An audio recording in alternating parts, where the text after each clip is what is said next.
there's some traffic, some accident, and 141. So people are already sending me messages. I'm getting delayed.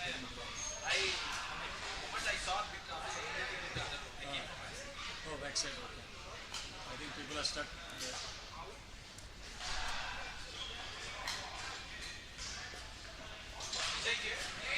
Vijay should be here. Yeah, he was finishing his meeting.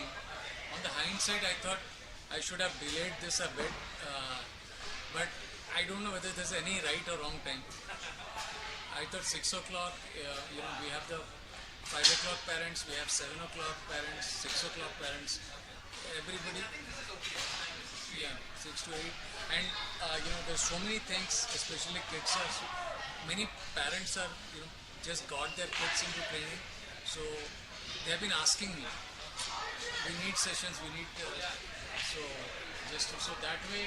I thought I was fortunate to get him also. We flew in from Chicago only for this. So yeah, Anil came from Chicago. I was in Chicago. I was in Yeah, he used to. Anil.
சிஸ்டத்தோட power cord எங்கே இருக்குன்னு தெரியுமா?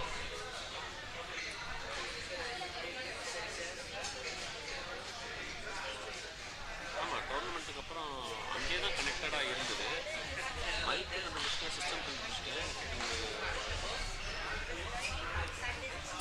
சரி, okay, நான் பார்க்குறேன். For some reason it is not connecting. That is a channel. Net. The good man. Net. Mic testing. Not that Bluetooth. This is only not. It's not staying. It's not staying.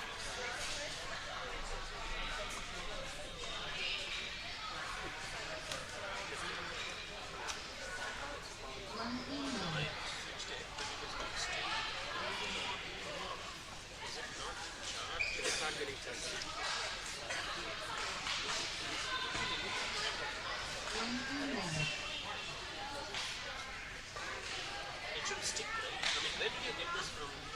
You got this with the projector cable and stuff. No, this could be different. This is not the one. Where is this?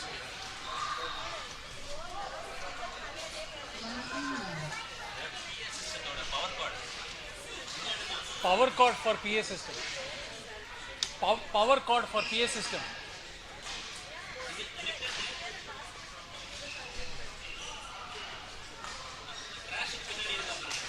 இல்லை இதான் charge இதான்.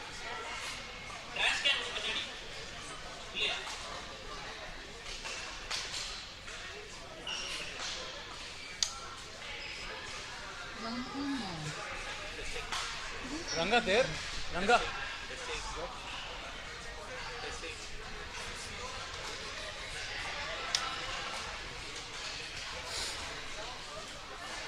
I think this is the one that needs to be charged.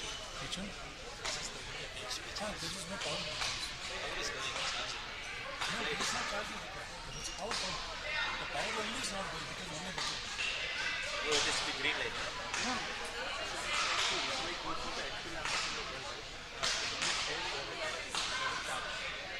Oh, this is not the actual thing. No, I offed it. So that it will charge.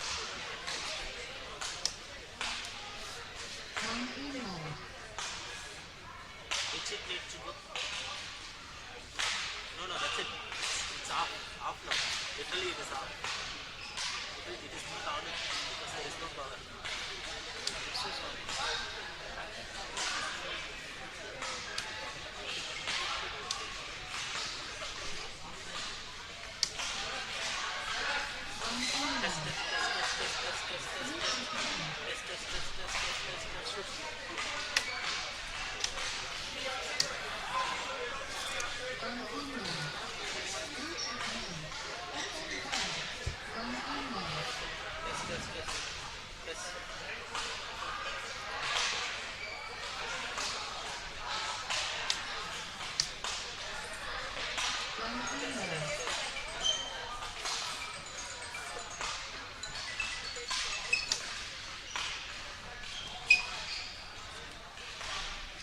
What mode it should be? Line in mode, huh? Anything other than this one.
Charge இல்லை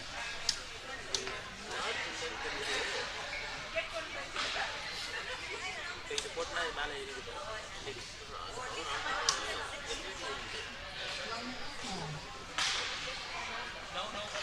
test இல்லை இதில் ஆக்சுவலாக battery simple வருதுங்க. Battery simple வருது correct.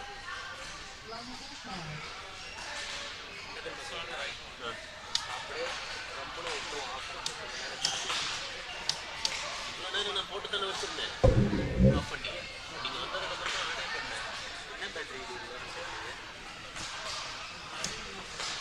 அந்த battery இல்லைனாலும் line வரணும்ல.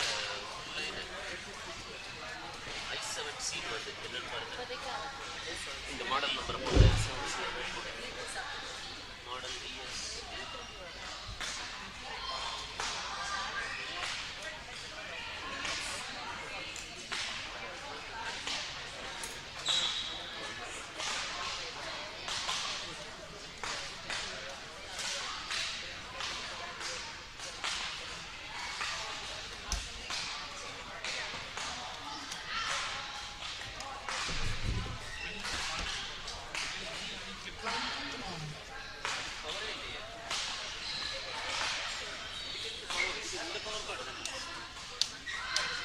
பாருங்க லைட்டெல்லாம் எரியுது ஆன் பண்ணலாம்.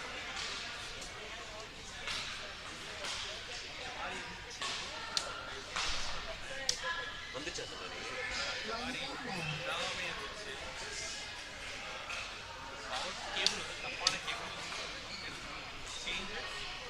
அப்போனா கேபிள் தான் எங்கே வச்சிருந்தோம் இந்த ஸ்பீக்கரை.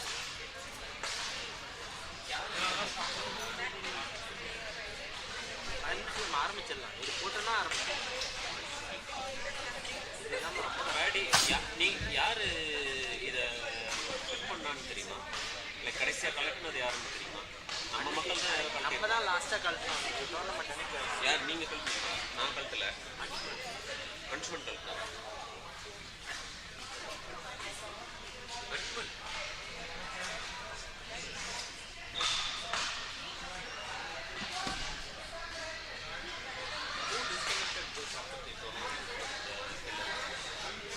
did you? Cannot remember. Because I think this power supply is not the right power supply. I know this is not. I'm looking at this only. I'm telling you. Where did you get this? I put it up from all the. Storage. Where? In the storage? In the cardboard box? Where you have all the extension cables?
Vijay saw this and he's saying he put it on top of. Will it stay in our club if you put it on top of it?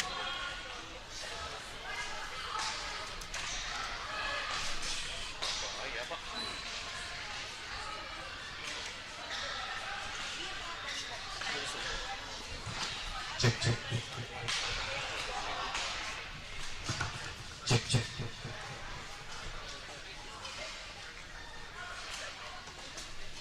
Check, check, check, check, check, check, check, check, check, check, check, check,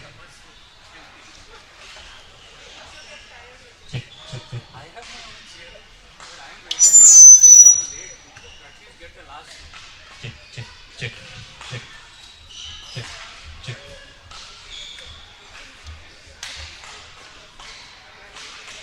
Check, check, check, check, check, check, First one is waiting. check, check, check. இங்க இருந்தது தெரியுமா அந்த இதெல்லாம் போட்டு வச்சிருக்கோம்ல ஒரு நீங்க எடுத்து ஒரு டப்பா கீழே வச்சிங்களேன் அந்த டப்பாலே தான் அது துணி அந்த துணி இப்படி ஓப்பன் பண்ணிங்கன்னா உள்ள இருக்கும்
Coming in for this seminar. It's probably first of its kind that we are trying to do in our Nets Turf facility as an initiative for us. I am privileged, being with three gentlemen on the podium here who are going to share their experiences. You would have seen some of them in the coaching environment as such, but I don't know whether you know who are the people lot of times and what they bring in as their credentials. Okay. First and foremost, I have with me on my right Anil Kumar, and special thanks to Anil. He has flown in from Chicago only for this particular session, and we believe this is very important for the parents. I wish we had a little more time. We could have had more parents coming and attending this. But a little bit about Anil. Anil is a former international badminton champion. He's also US Masters national champion and has won Canadian Masters multiple times. He's quite passionate about fitness. Led him to launch the iFit Studio in 2012, one of the India's first ever functional fitness studios. His clients included elite athletes in badminton, squash, and tennis. Having trained at the highest level for 35 years under top coaches, he has seen the evolution of fitness trends across all the generations. In addition to his passion for physical fitness, Anil is also a practitioner of several forms of meditation and mindfulness practices, and places a large emphasis on mental aspect of his words, a factor that separates champions from the rest, having been at the topmost level.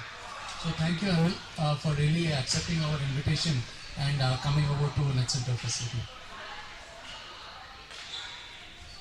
Other gentleman that you would have seen here, Mr. JBS Vidyadhar, very renowned, very prominent in Indian badminton industry.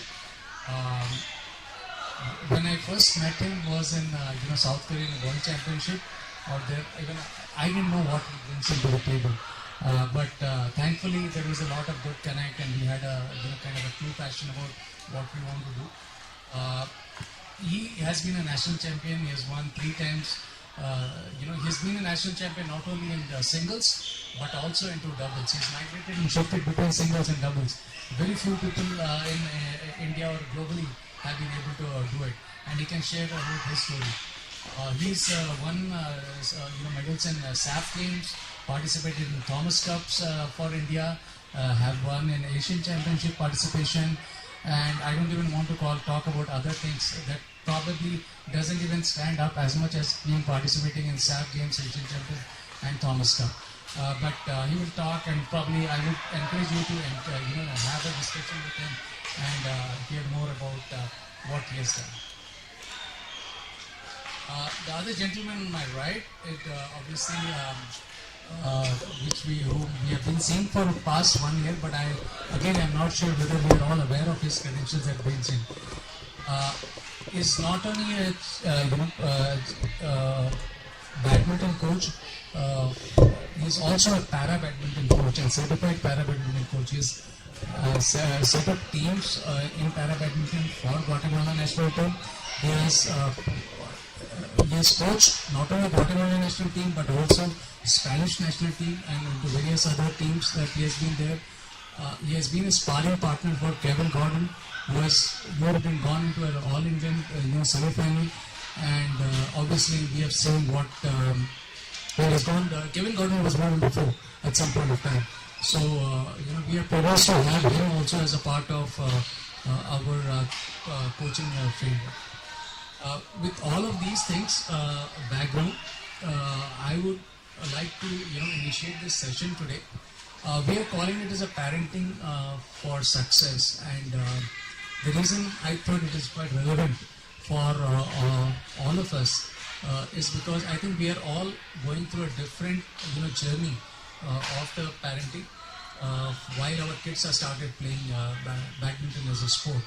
And I don't think I have anybody who is non-badminton table tennis here. It seems to be all badminton. So we'll stick to badminton conversation today.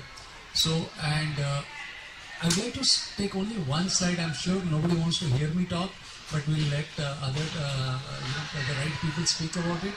But I wanted to start with only one slide about how we should be seeing the entire journey of a sports person going in, and there is a science behind it, and how BWF as such also, BWF is Badminton World Federation, also follows and recommends that we educate the parents about this.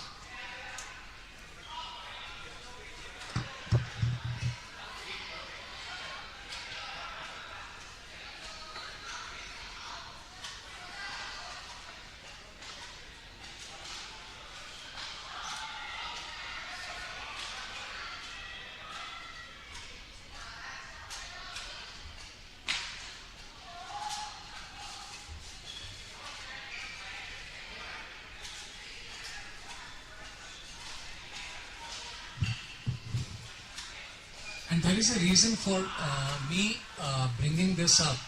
the evaluation of a child, because I see these questions coming up by every parent.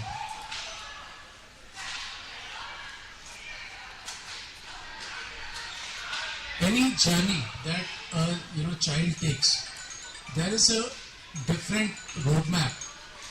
What you see on the left hand side is something which is relevant to a girl child, and what you see on the right hand side is relevant to a boy child. Historically, this is the study which we are using during the phases called long-term athletic development. Okay, athlete development. It is under scientifically, it has been proven that the certain things that girl child maturities are much faster than a boy child. So if you see a progression of any particular child that happens, very active start from any length they start between 0 to 6 years, which is quite relevant for whether it's a girl child or a boy child. Then you start getting into the fundamentals. We're learning to train. We're training to train, training to compete, training to win, and active for life. What does active for life means? By the time you're training to win, you have learned so much, whether you're physical thing or technical thing, you are pretty much active for life. And this is pretty much the philosophy that we follow in our coaching framework or the program. For example, we keep on wearing, my child is 9 years old, boy is losing to a 7 or 8 year old boy, the attitude is very different. Now, the attitude has to be different. The maturity level of a girl at the age of 8 versus a boy at the age of 8 is very different out there. So the comparison, the fact that we are comparing as a girl versus a boy, I think itself should not be done. And we hear it in our coaching program quite a lot on that. Not that, again, it differs, the quantum of, it differs from child to child. So that's why we are saying, do not compare. Do not compare the child, because every child goes through a progression of this. As you are moving from active start to fundamentals, when you are in a fundamental stage, you are pretty much exposing your child at the age of between 6 to 8. Say multiple sports, whether you go for swimming, whether you go for badminton, you go for tennis, you go for everything. So your objective is great. You are trying to expose them into many other areas, because they have to take it up, something like that. So from learning to train and moving to training to train, that is where, or to training to compete, that is where you are pretty much focused on, picking up those 1 or 2 sports that you want them to seriously work on. Okay, and I don't bore you with so many other things out there, but the key message that I wanted to pass on is that a child goes through a progression of active starts of fundamentals to learning to train, training to train, training to compete, training to win, and active for life. Now, this progression would change depending on what age your child starts at. Now, sometimes a child starts at the age of 10 or 11. You might be able to crunch it because you're starting with a little more maturity level. The time it takes. Sometimes you might start at the age of 12 or 14 of them. But everybody has to go through this process of progression. Otherwise, you are going to burn out. So with this background, I would kind of pass it on to Anil to start the conversation topic that we had today about what does it really take to go up through this value chain, and how do we be a successful individual? What's the role of a sportsman? What's the role of the parents? And that's all about it. Thanks, Anshuman, and thank you all for carving time this evening to talk about what I hope is an extremely informative session for all of us here. And I'd like to make this more of an interactive session, and not just that I'm talking about what has to be done and what not. But the topic of discussion here is the crucial role of parents in nurturing a champion. And I'm sure it's very obvious the role of a parent cannot be overstated. And I want to stress at the very beginning that I'm not here, and none of us are here to basically tell any of you how to parent your kids. I'm sure you all know the best.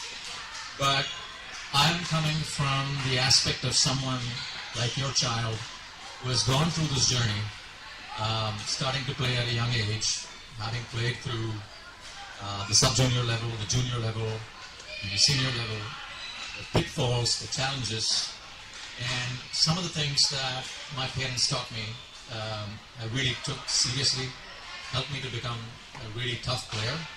There were other things though that they did. I wouldn't blame them for it whatsoever because they did what they thought was the best. But there were certain things that were kind of detrimental to my belief systems, which I carried throughout and which could potentially have put a ceiling on my achievements, and it could be true for every child out there. So I just want to share some of these things. By no means is it supposed to be like an exhaustive list, and it's not absolutely that you have to do this, you don't have to do that. But there are certain things that you are doing today that maybe you want to rethink. There are certain things that you probably aren't doing that you could do, but it's just certain things that you can just take as pointers and guidelines in how we can nurture a great environment for the kid to really succeed. Now, the goal here basically is twofold. One is to basically optimize the performance and to maximize the potential. And by sort of optimized performance, I mean basically creating an environment which is conducive to the child playing at the highest level, such that he or she is able to maximize the potential. And that potential is limitless, whether it's a champion in this club, or it's Atlanta State champion, or Georgia State champion, US national champion, could be a Pan Am champion. I mean, the potential is limitless, and it behooves us to basically inculcate in them a belief that they are as good as everybody else, and that there is no limit to what they can achieve. And the earlier we basically infuse these beliefs in them, the sooner it gets into their systems. It's not as if, okay, let's get to the tournament and really think about it. It is a daily process. Just like you practice your strokes here and you practice your fitness, there is this mental aspect that has to be in very young age. So, as you can see, there are two aspects. One is the badminton skill aspect, which is the technical ability, the strokes, the fitness, the drills, the agility, all of which there are coaches here that will teach the kids on how to get better. The second aspect is mental toughness. And by mental toughness, I don't mean just fortitude, resilience, but I also mean an attitude of winning and a champion's mindset. How do you deal with failure? How do you deal with losses? Because in this or any other sport, it's not like just going to college or school and you have an exam every 3 weeks or every 4 weeks. No, here there are tournaments every week. You lose almost every other week, sometimes twice in a week if you're playing more than one event. So learning to cope with failure and learning that it's okay to fail and bounce back from it. Those are all things that I mean as mental toughness. And that is where, along with the coaches, parents play a very crucial role, because the child probably spends 4 to 6 hours here, less than that, but a majority of the time is spent at home. And what they hear and what they pick up in terms of attitudes, beliefs, those are things that go a long, long way in basically kind of forming an attitude of winning versus kind of just competing.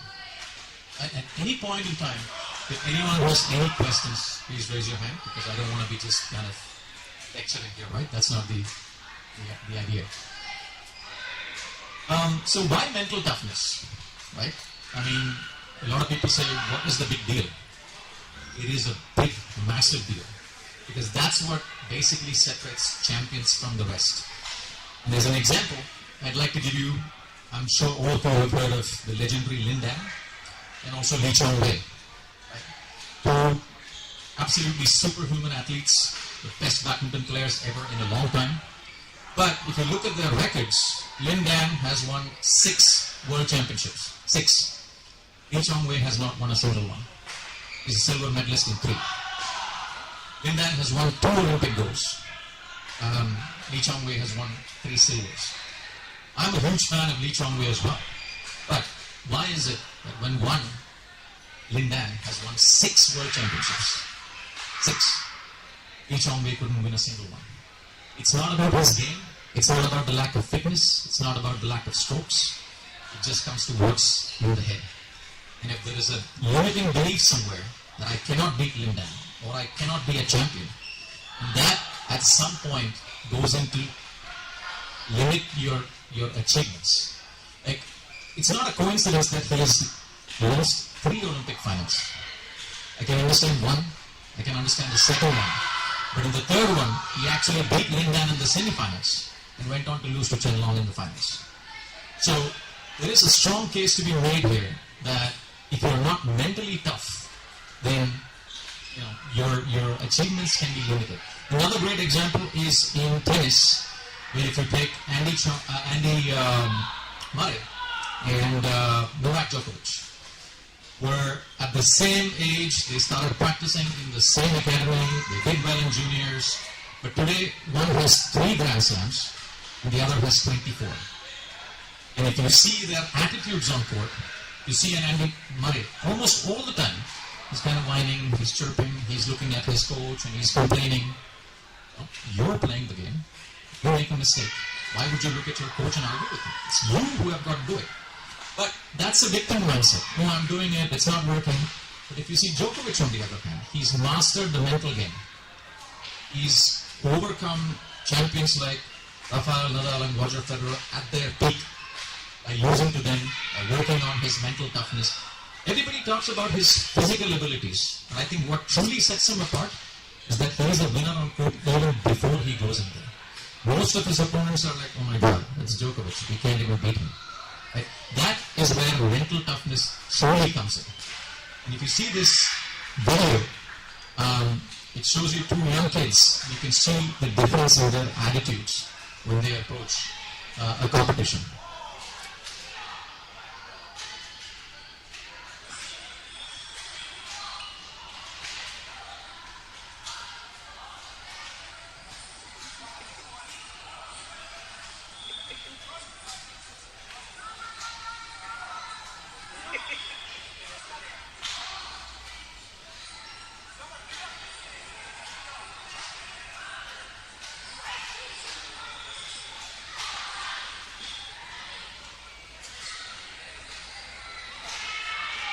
Well, if you notice here, there's a headline up there that says, he won before it even started. That's the attitude that you have to go in with. But at the same time, there is something to be learned from here about the poor little kid in red as well. How do we teach him to overcome that fear? Because tomorrow, your kids are going to meet an opponent who's taller, who's stronger, who comes in with that attitude. But how do you teach him or her to face opponents like that who come in with an aggression? Not every kid is necessarily aggressive. There are some kids who are like, okay, the other kid is aggressive, but I'm going to do my own thing. How do we coach them to say, no fear, it's not going to kill you here, you just got to play your own game? That is where we inculcate an attitude of overcoming fear, focus, resilience, and you might lose a match like that. But then you've got to learn from that match. Why did you lose? Did you lose even before because you saw that person coming at you with so much aggression? How can you counter that the next time? How can you prepare? Because there are going to be opponents who are going to be in your face, who are going to be screaming at you. You may not want to do that, but you want to be able to overcome opponents like that. So that is where, along with the coach, parents have a key role to play. Because instead of saying, oh, look at that kid, he's so aggressive, you're going to be like him. That's comparing, and that's wrong. Because each child is special, got its own mental makeup. The best we can do is to teach them how to overcome aggressive opponents like that. So that is where mental toughness is really important. Because in some cases, kids are strong enough in their head that they win before going. But if everyone's not that way, how do we coach the other kids to overcome that? To overcome the fear, the lack of confidence, the nervousness. And these are indeed qualities that are not just useful on the court, but they parlay into life in general as well. So, any questions thus far? Sure.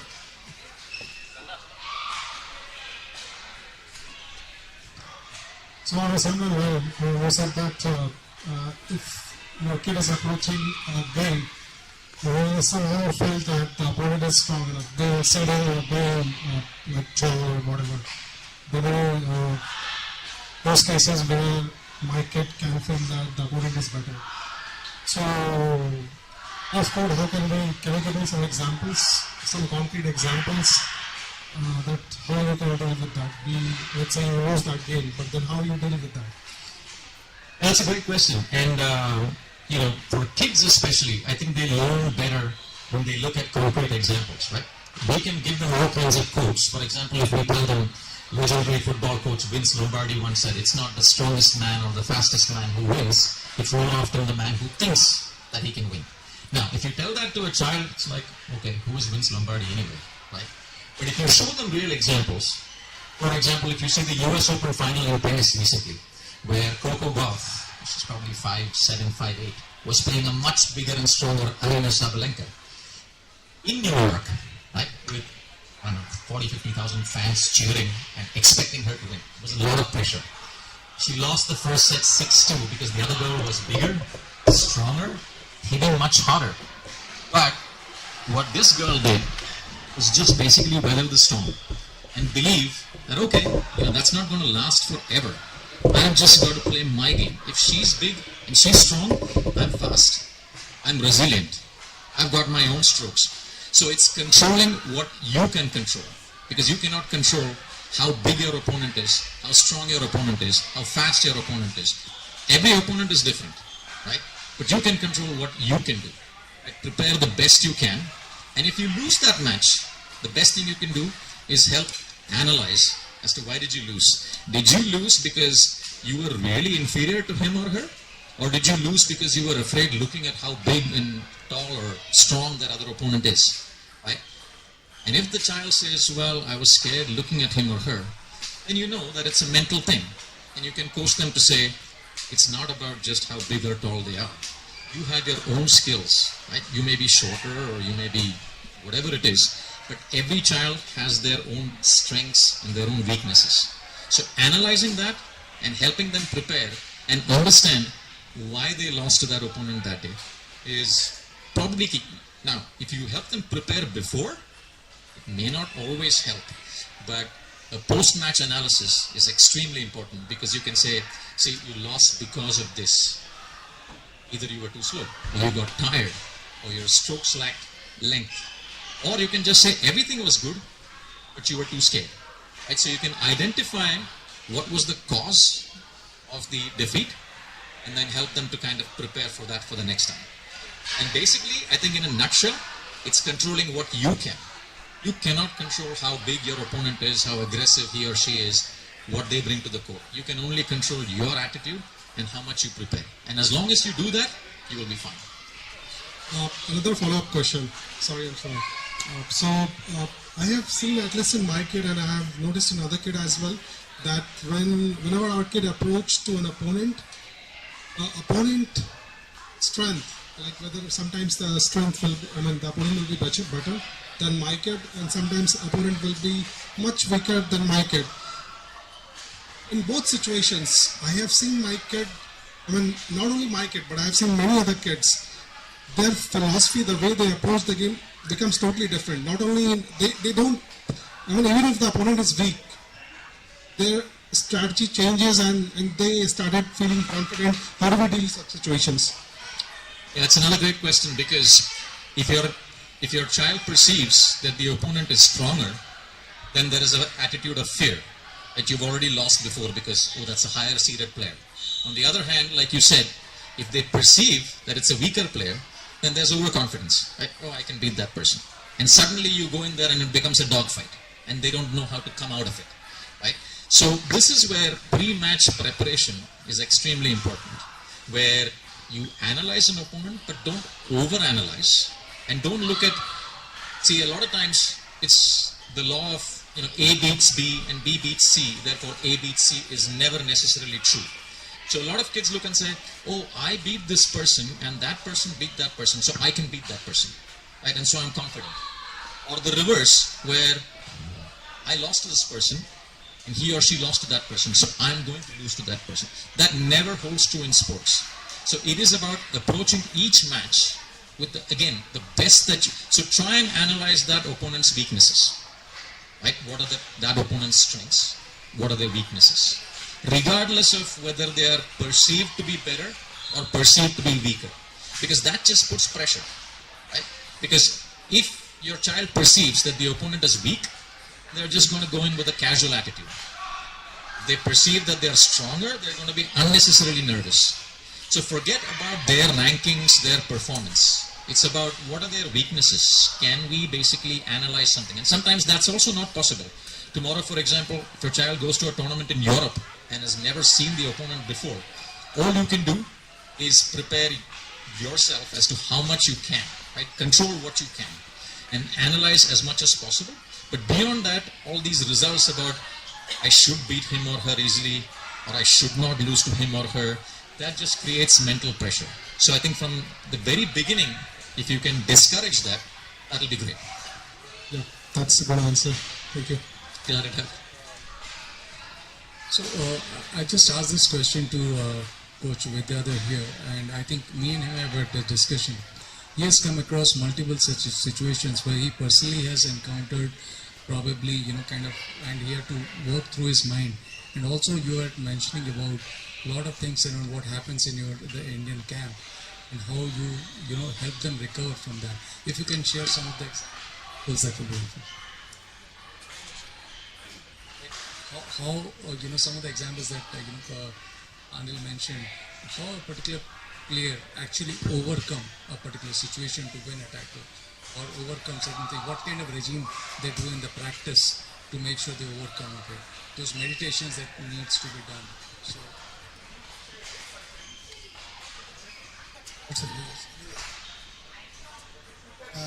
First of all, only one is asking questions. I want everybody to interactive because as Anil said that it's not a lecture at all.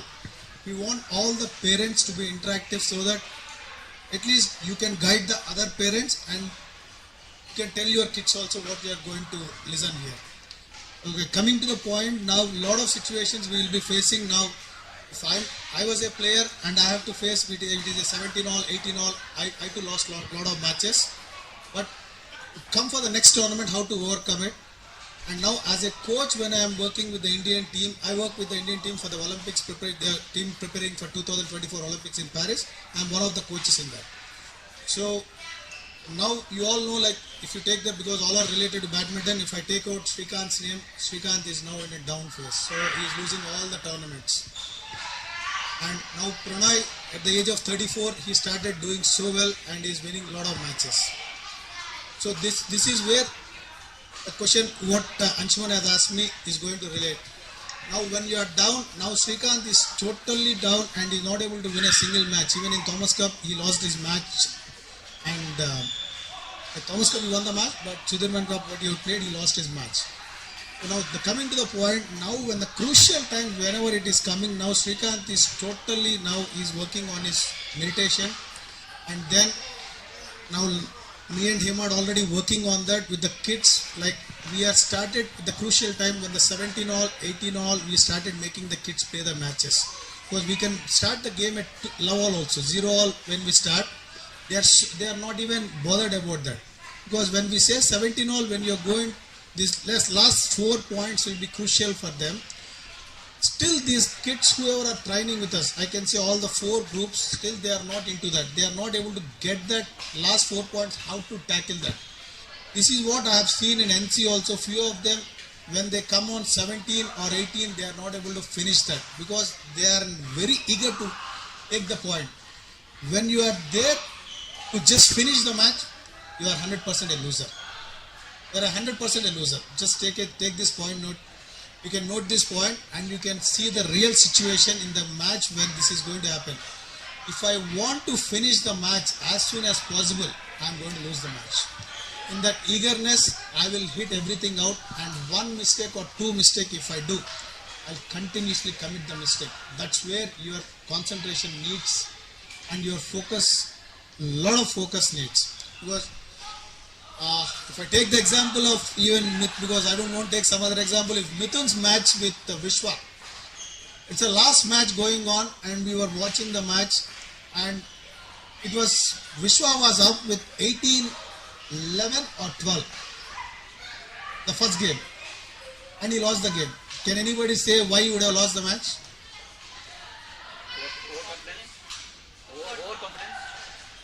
No? He was not at all confident.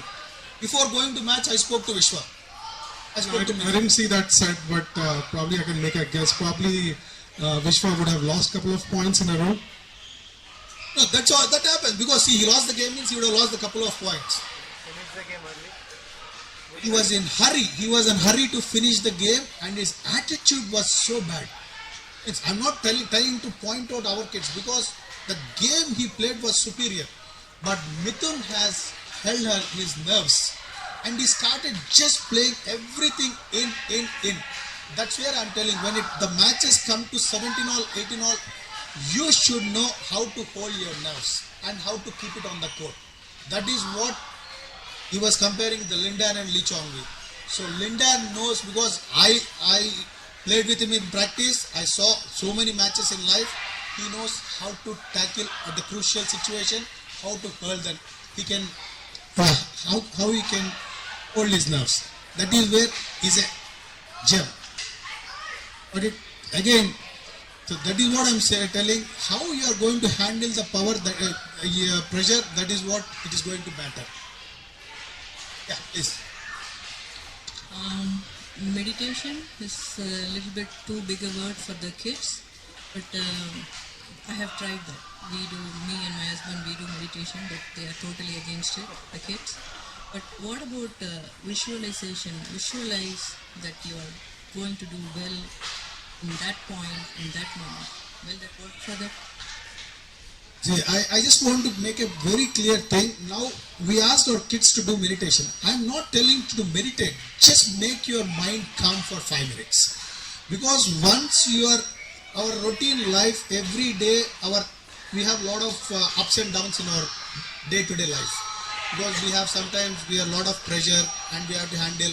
Now I see our kids only, they come and say, Coach, today my school I have a lot of pressure and I'm not able to handle the pressure. After coming here, I'm not able to take that. So everybody will have ups and downs in life. So coming to meditation, as you say that, I'm not asking them to meditate because for the kids under 12, they don't have patience to sit. Not even 5 minutes, not even 1 minute, they don't have. So I'm not saying that. Just make them sit. So coming to visualization, that's the best thing a sportsman should have in his life.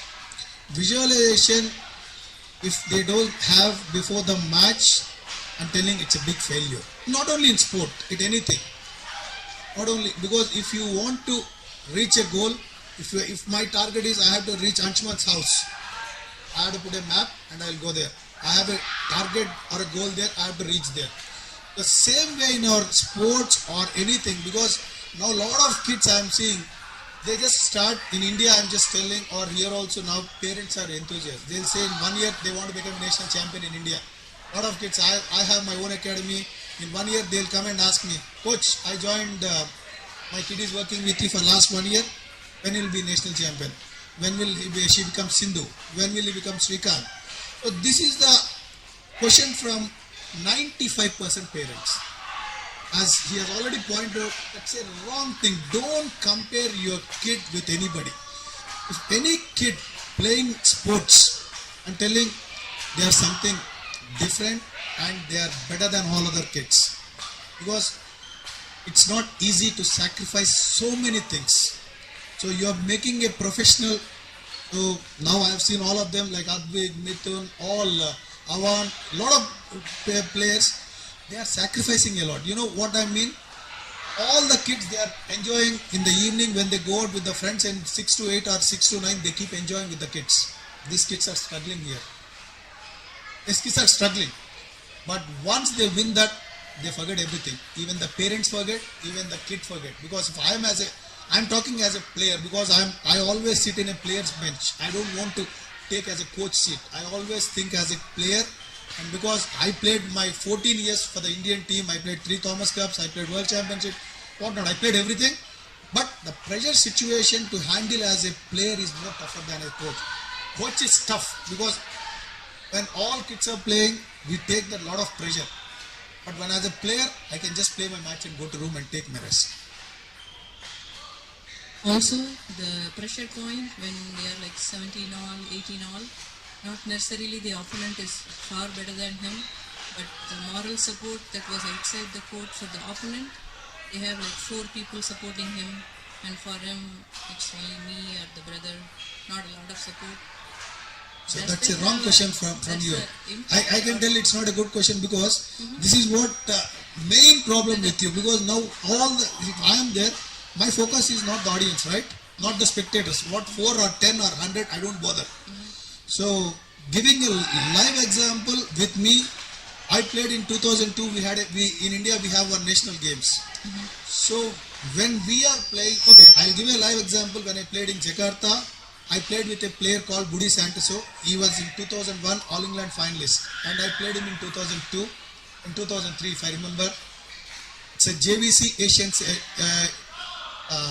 JBC tournament. You can go and Google that also. And I'm playing with that player, and he was an All England finalist. So everybody thought it's an easy match, I'm going to lose.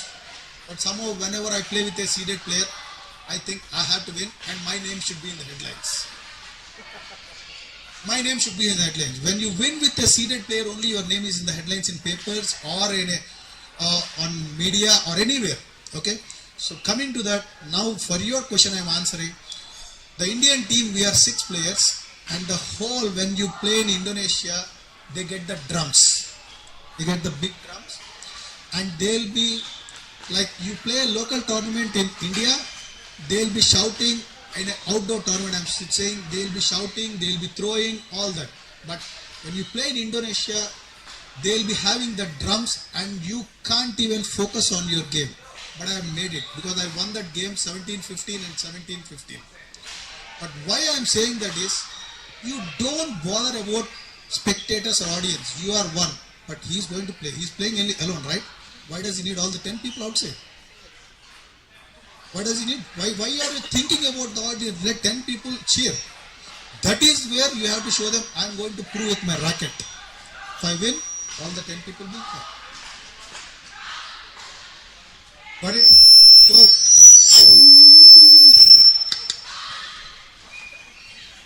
So that's actually, you have to teach the kids also, because somebody else was also asking me in NC, Coach, they are having a lot of spectators. We don't have.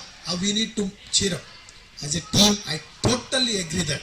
But nobody will be there with us. Nobody will be there with us. The player's attitude, I don't want to comment that. What will happen is, if I lose, 80% to 90% they'll be thinking, oh, when my friend is going to lose, we can chit chat. This is attitude. Lot of kids, because I have seen, you don't encourage that. I have seen enough. If I am losing, next one will be, oh, this guy's son should lose. He should come and join me. Lot of kids, you don't agree, but that's a fact. That's a fact, because I heard with lot of kids saying that, discussing about themselves, because they can't talk to the coach or a parent that, oh, that guy should lose. They can't tell to us, right? But when the kids are discussing, I heard a lot of things, even here in India. At the highest point also, I heard these things happening. So you are one and you are going to be play, that's it. If you start teaching your kids that you have to fight against all these odds in life, you may not become now I can say now we are having around 30-40 kids playing the professional badminton. Only one champion will be there, right? But all 29 will become a good human being, and the discipline what they will get as a sportsman is 1,000 times better than a normal human being, whoever is going to the college, school. I can guarantee you that. I think you have my answer. Yeah.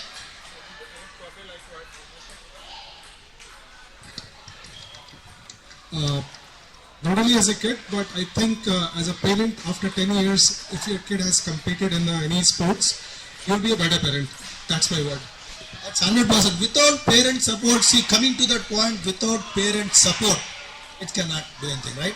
Because parents, you are putting your heart and soul into that, and you are putting efforts. That's your duty. I'm not telling it's a responsibility. It's a duty to encourage your kid, right? But without parents, no kid is there, right? And I totally agree, because whatever discipline you are teaching to them, first when you are doing discipline only they will be there, right? So you are also learning the discipline after you will be a most successful person. I totally agree with you. Just one thing to add about your question. What he said is absolutely true. But I can understand at a very young age, it's kind of difficult to accept, or, when an opponent is having 20 people cheering for, it's hard. But I think what it behooves us to tell them is that's often the situation that's going to be in life, right? Whether it's at work, in school, sometimes your grades are really great, but somebody else got through. It's not always fair. And the earlier you realize that these things can happen, it's how you react to it. You cannot help the fact that that player, your opponent, has got 15 players or 15 cheerleaders and supporters. You may not be able to have that same number. But it's on the court, like he rightly pointed out, it's me versus the other person. So all I can do is, and having said this, I agree. When they are young, it's really hard because they're sensitive. But it also helps them get through a loss like that because it hurts, but then you realize, and that hurt eventually transforms into a little bit of an anger. Okay, you've got 20 opponents, next time I'll do better, right? It strengthens you. But if you were to suggest to them that, oh, it was unfortunate, next time we'll get you supporters, then they start thinking, okay, I'm going to have the support, which is not a good thing to do because on the court, it's ultimately about what you do, right? The example of Andy Murray that I gave you earlier, he's constantly looking at his coach and telling him, oh, I hit this, it didn't go. Well, hit a better shot, right? So I think point well taken that when they are young, it's hard, but it's a really strong lesson to learn, right? We've all been through that where we have gone home and cried about losing matches, and you have to tell them that it's okay, right? There's no shame in losing to an opponent like that. And sometimes it's the other way. I have 10 people cheering for me and I still lost. That makes me feel even worse. But it's circumstantial, and as long as you learn to overcome these and learn from them, it's always a win.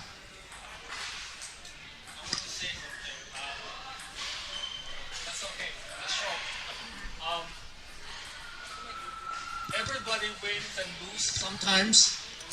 It is very important for the coaches and the parents to tell them, and this is so true, you learn more from losing and winning. You have to have a post-match analysis with your child. Why did you lose? Or why did you win earlier?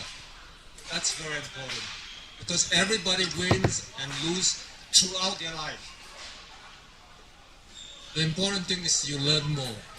Thank you.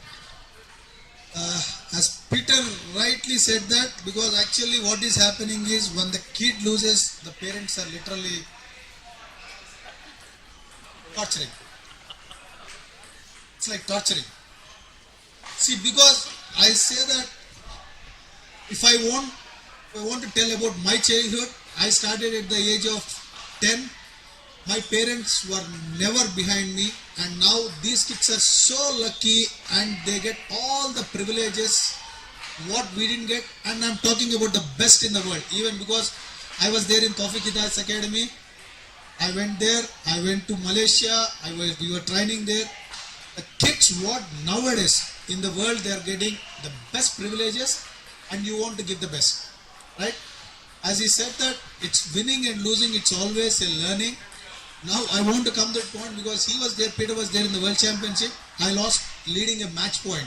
He was there with me, and after the match, everybody was also scolding me. Now I don't, if I win, I lose, that's my happiness. I was leading 2018 and I lost a match point, which I would have played World Championship finals. It's a learning for me. And that learning, now I have to teach my kids why I lost the match, I know that. But there is no excuse in life. For that match, I'm done. I lost the match. But that costed me my finals. That seriously, I'm telling, because Peter was there and Anshuman was there, they were watching the match. We won the first game, second game we are up 2018, and third game we lost the match. And we were supposed to be in the finals, and we were supposed to get a title, but unfortunately I landed as a bronze medalist. So winning and losing, it's always life. You have to learn from your loss also. You have to learn a lot. You have to learn a big lesson. Thanks, Peter, because that's a very nice one.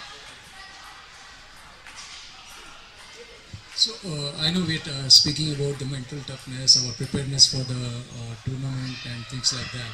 There are other areas also, and I want to pass it on to Coach Hema.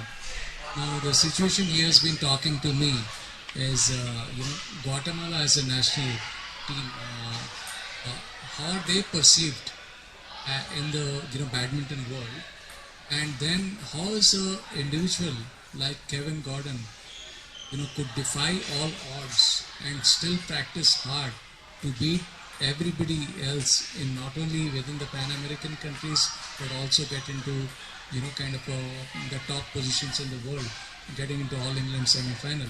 And he has been part of his as a sparring for Kevin, and he has spoken a lot of to me about the discipline and the mental toughness that Kevin has to win. So if you could share to Hemant about your experiences. Okay, good evening everyone. Thank you for coming. I can see maybe some parents not come, but you stay here. I appreciate that. Okay, I want to talk about two things. One is about my experience working in Guatemala for the last 7 years, like a coach, and the other one is also about the last year here. If we talk about my experience in Guatemala, like Anshuman say, I work with Kevin Gordon. Kevin Gordon is like maybe the best player in America, because he won many medals in many tournaments. And the last Olympic Games in Tokyo, he won the 4th place. So it's the best result for Guatemala, and I think for all America. So if I have to just add, he's already qualified now for Paris Olympics. At the age of 38, he's world number 24 now, going through the same discipline to do it again. Yeah, if we talk about the discipline and mentally for Kevin, well, all people ask how, because I share many days with Kevin training, and we some years live together. So when Kevin come to the court, he forget all things.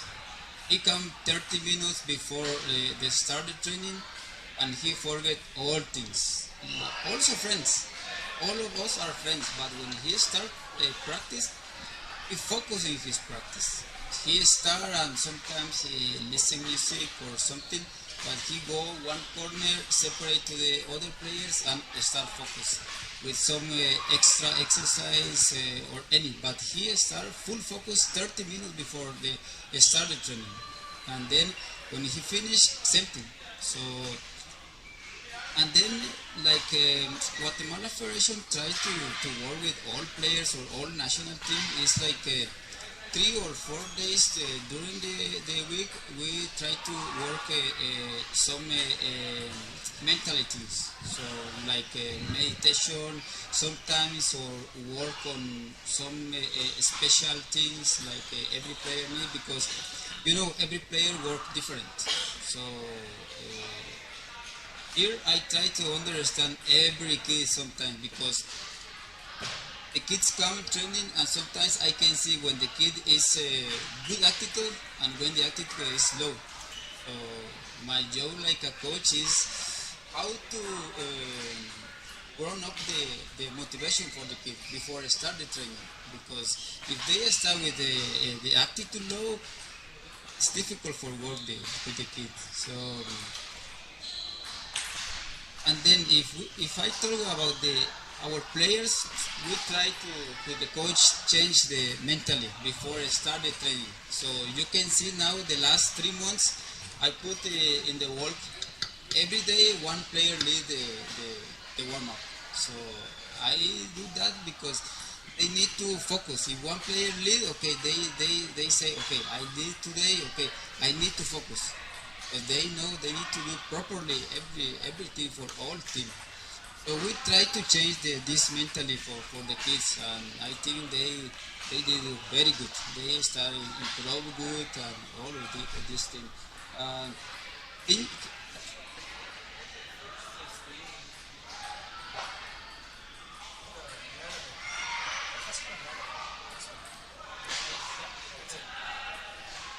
this is very important. We can understand. We can understand this table here because sometimes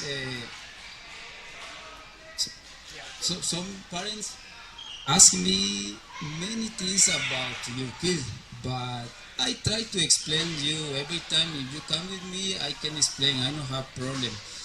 The only thing sometimes is difficult for me explain when you ask me during the training, because I full focus with the kids. If you ask me during the training, I only have very short words because I can explain you all things because I am focused with the kids. But example, this table, what happens sometimes you ask me, coach, why my kid work with this group? Or why my kid practice this stroke, or why my kid practice I don't know, many questions. But what happens sometimes, you can see this age, like 9 years, they are to train. And sometimes the kids start 12 years. I need to start here first, because I can start here. I need to start first here, and then every month the kids start run up. I can sometimes I can put the kids here. If no, he start he not feel good because he not starting pro, and he asks many questions about what he mean pro. This table is very important. You understand about your kids, because. We check all this. All coach here work hard. We all weeks check how the kids improve for every week.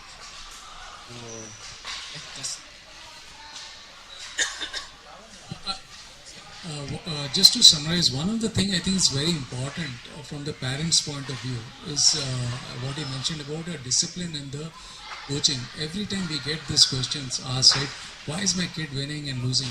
But winning and losing is the reflection of what's happening, your attitude in the practice session. It's not about if 5 o'clock is the class. It's not about dropping them. There's a coach, I reached on time at 5 o'clock. What's the discipline, the mental preparation of it? What has gone into them before they even reached for practice, right? Why is the practice?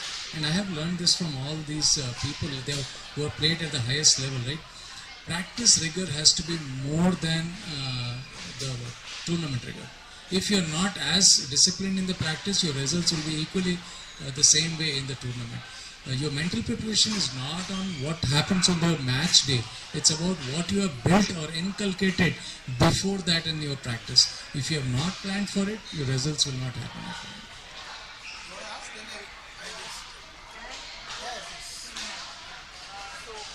Vidyadhar was saying that we literally torture kids when they lose, but the truth is when the kids lose again, they lose their confidence level.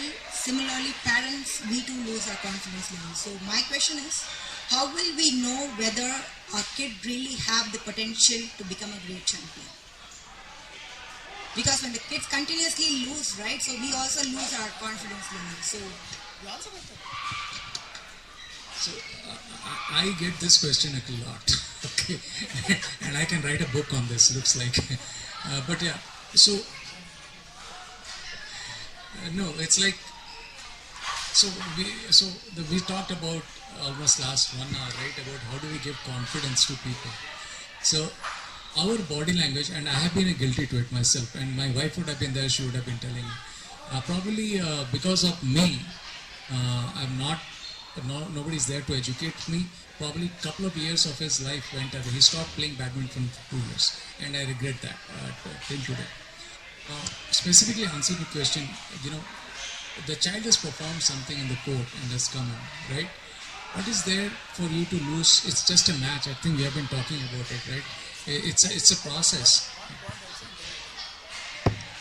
Lavanya, answering your question, actually, torturing means what is happening is once the kid loses anywhere, because I saw in New Jersey and NC and India also.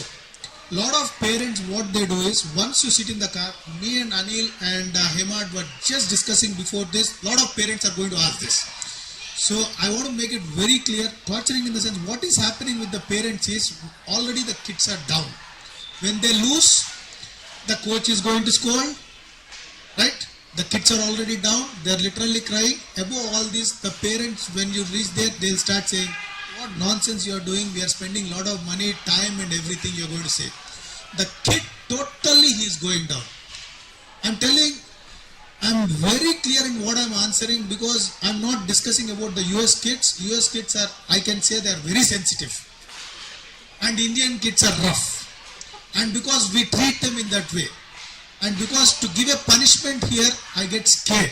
India, if they don't work, I make him do 10 rounds of frog jumping. Yesterday, half round Hemad made the girls do. They were having the pains.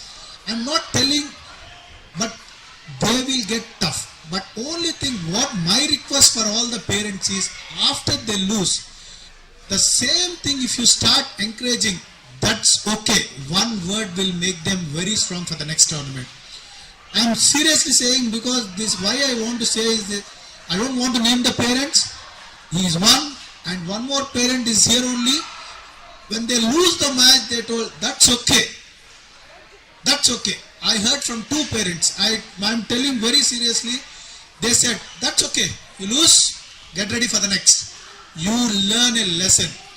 But rest all, once you lose, see, I'm also, when my daughter lost matches, I was weird and wild with her. I'm telling you, as a parent, I was very wild to her. She was complaining to her mom, because I'm telling as a parent perspective, I'm telling. My daughter plays, my son plays. My daughter was continuously losing. I told everybody were trying to put a finger to me. Oh, you are such a good player. Why is your daughter losing? Why is your daughter? If I am a good player, my daughter doesn't need to be a big player, right? But what happened with her is, she must be having some problem. Then one day Gopi Anna was sitting with me and he told, Vidya, what's wrong with her? I told, every day she complains, she's having some pain or other. Then one day when we went and checked the D vitamin, it's like 3%. It should be a minimum of 40%. It's 3%. So she can't recover. She'll have pains. She can't practice. If she practices for 5 minutes, she gets pains. So then I literally cried sitting with my wife. I told, see, this is where as a coach, now I'm on the coach side, I had to think why my kid is not performing. And this is what I'm telling parents, think. And you just put them one word, that's okay. We are there to support, and you will do best, and we are there to support. This one word will make them strong, and they will do very good, I'm telling. Because that's the reason, torturing in the sense, what is happening is when you sit in the car or immediately after match, already coaches are wild, because other coaches will come and say, Arey yaar, you guys, what are you teaching? Then we are already on the top to scold them. And apart from that, you will be again scolding them, which is making them down. Because at last we want our kids to be the best. Yeah, please. One half of Lavanya's question. When will I know whether my kid has the potential? It is not determined on the court. It is not determined on the court. So where is it determined? It is not determined anywhere. It is a process. Are you willing to contribute yourself into the process? It will take 5 months, 5 years, 15 years, 20 years. Yes, it will. Every individual is different. And there is no hard written policy or rule saying that you put your kid in this, the output is this. No, it's human body that we are dealing with. It's not a program. So when do I really know? You will know when you know. It will happen one fine day, he will turn out a champion. you have to be patient enough. You have to have the, control in yourself. It took 8 years for me to hand over my kid to somebody else. Now, as JBS brought that up, Mithun is no longer my son when he is on the court, or no longer my student. I'm seeing him as a one another player. Peaceful for me on the outside of the court. I'm very peaceful. It took, and it is not just my journey, it's his journey too. To cut him off from me, to let him be himself on the court. Now I could see he is fighting for himself. He is crying for himself. He is being joyful for himself, not for me. There were days when Mithun underperformed, looking at me standing somewhere in the corner. There were days when, if he thinks that I'm in the club, he loses a game. That is when I realized I don't want any parent to go through that. You don't become a villain for your kid. You have to let them do what they have to do by themselves, and you have wonderful coaches and there is a system. Believe in the system and let the kids do what they have to do, and do not expect the output. It is not a program. It's not a Java program or a C++ program where you have set of codes, you know the definitive output. No, it is not. And how do world champions become? It's within them. It's not within you, or not within the connection that you have. Always don't think Serena Williams or King Richard movie you watch and that guy took his kids as a business program and developed them. That's not for everybody. That's 1 in a million. King Richard is 1 in a million. He can make 4 champions out of a family. That's 1 in a million, and he has a business process. And we are not business. We are not business people. Not everybody is. How many of us are running business here?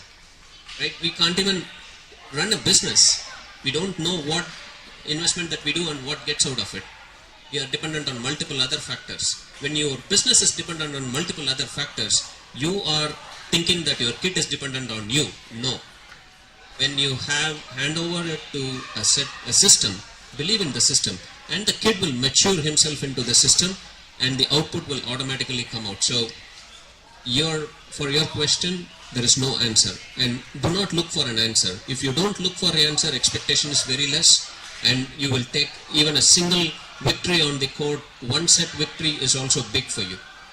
Don't look for the kid to achieve, but it doesn't mean you have to deviate from the system. Put all the effort into it. Let him shine. One fine day you will see a star in him.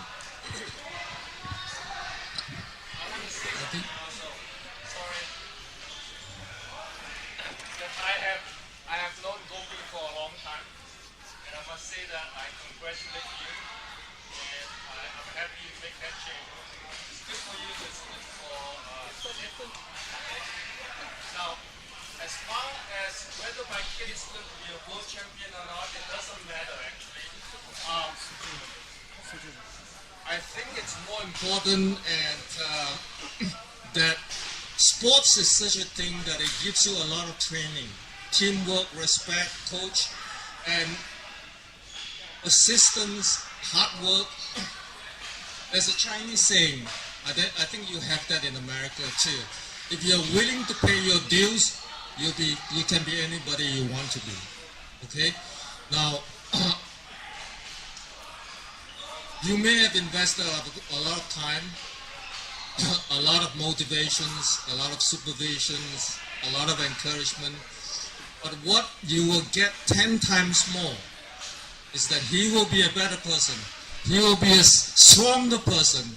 He will be a much better team player in the future, in his life. And that's far more important. Now, I say all these nice things. I'm going to say something not so nice. A little bit negative, but it doesn't mean to be. And please don't take it wrongly.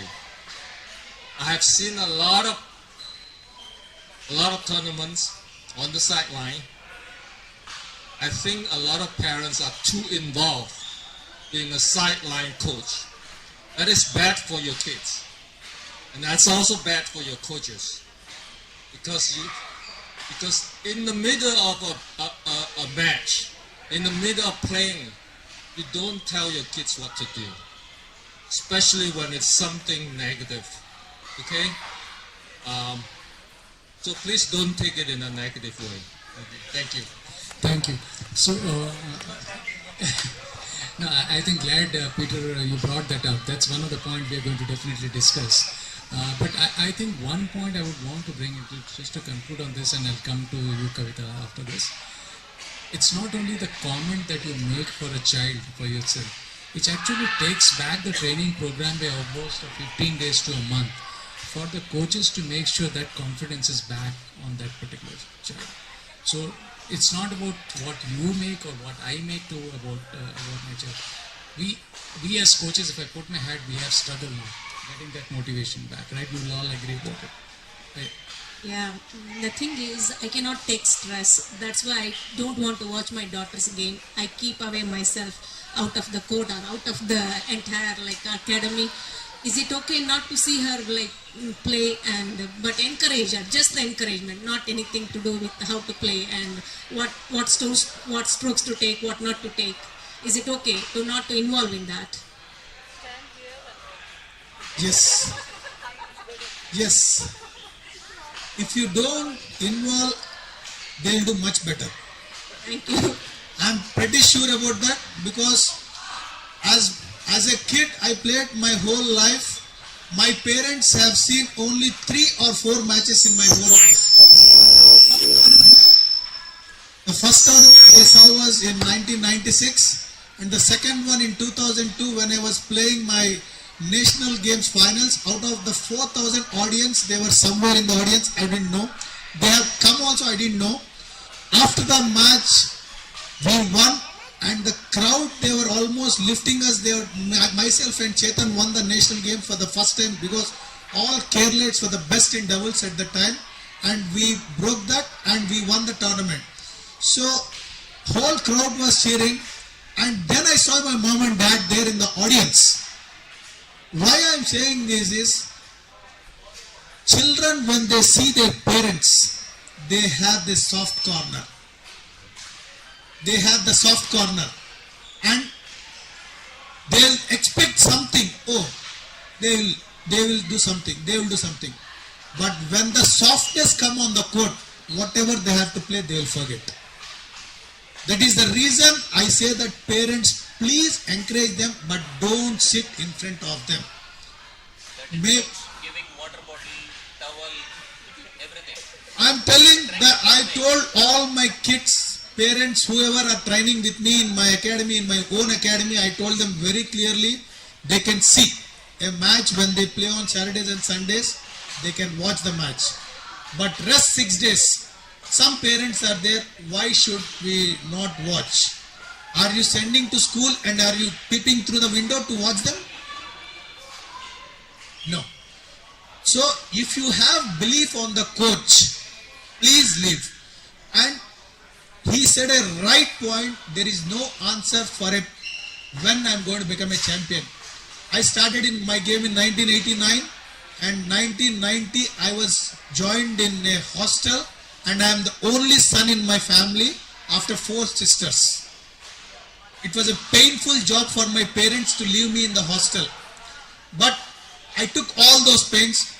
Today I am sitting in front of you because of my game, not because of my studies. As is said, if a success, you may not be, I am not a world champion, but I have won some at a decent level. I played for Indian team, I won some Asian satellite tournaments, I played Indian team for Thomas Cup, a world championship. So that made me sit in front of you, right?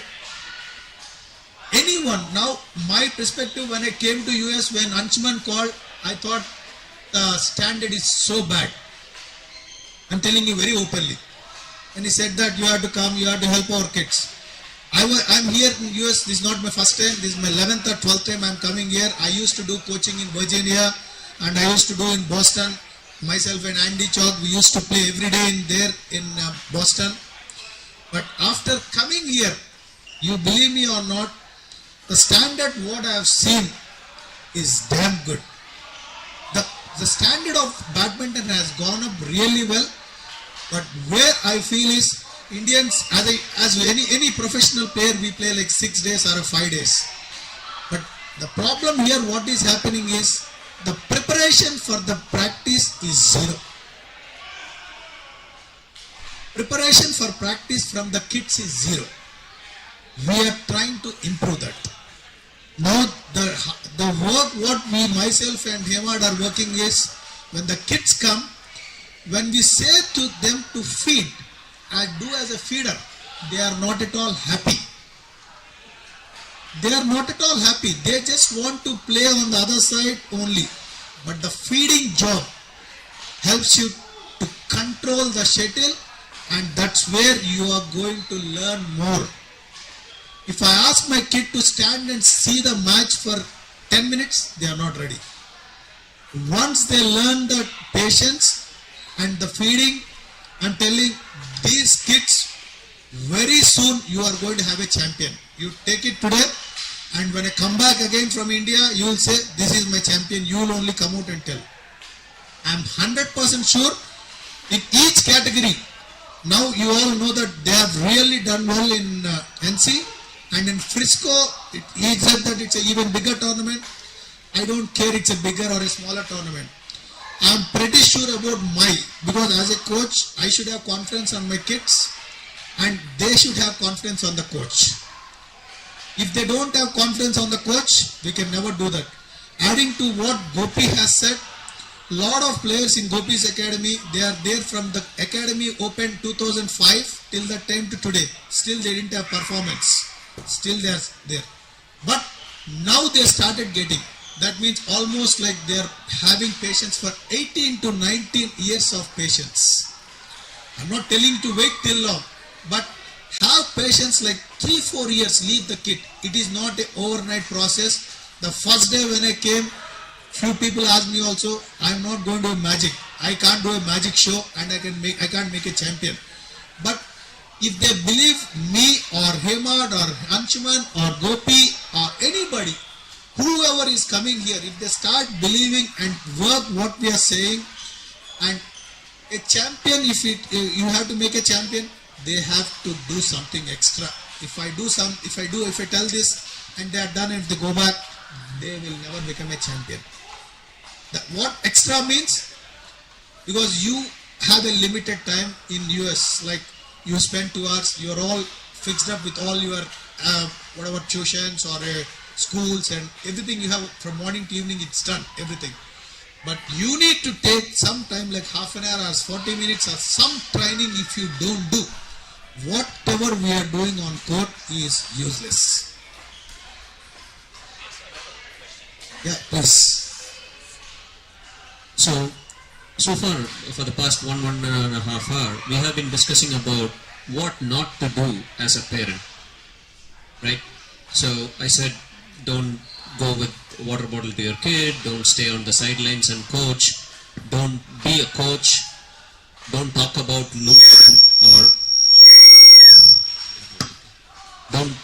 talk about losing, don't discuss about technical aspects. We have said all this. So I think you all will have a question, what as a parent should I do? Right? I think if we get to that.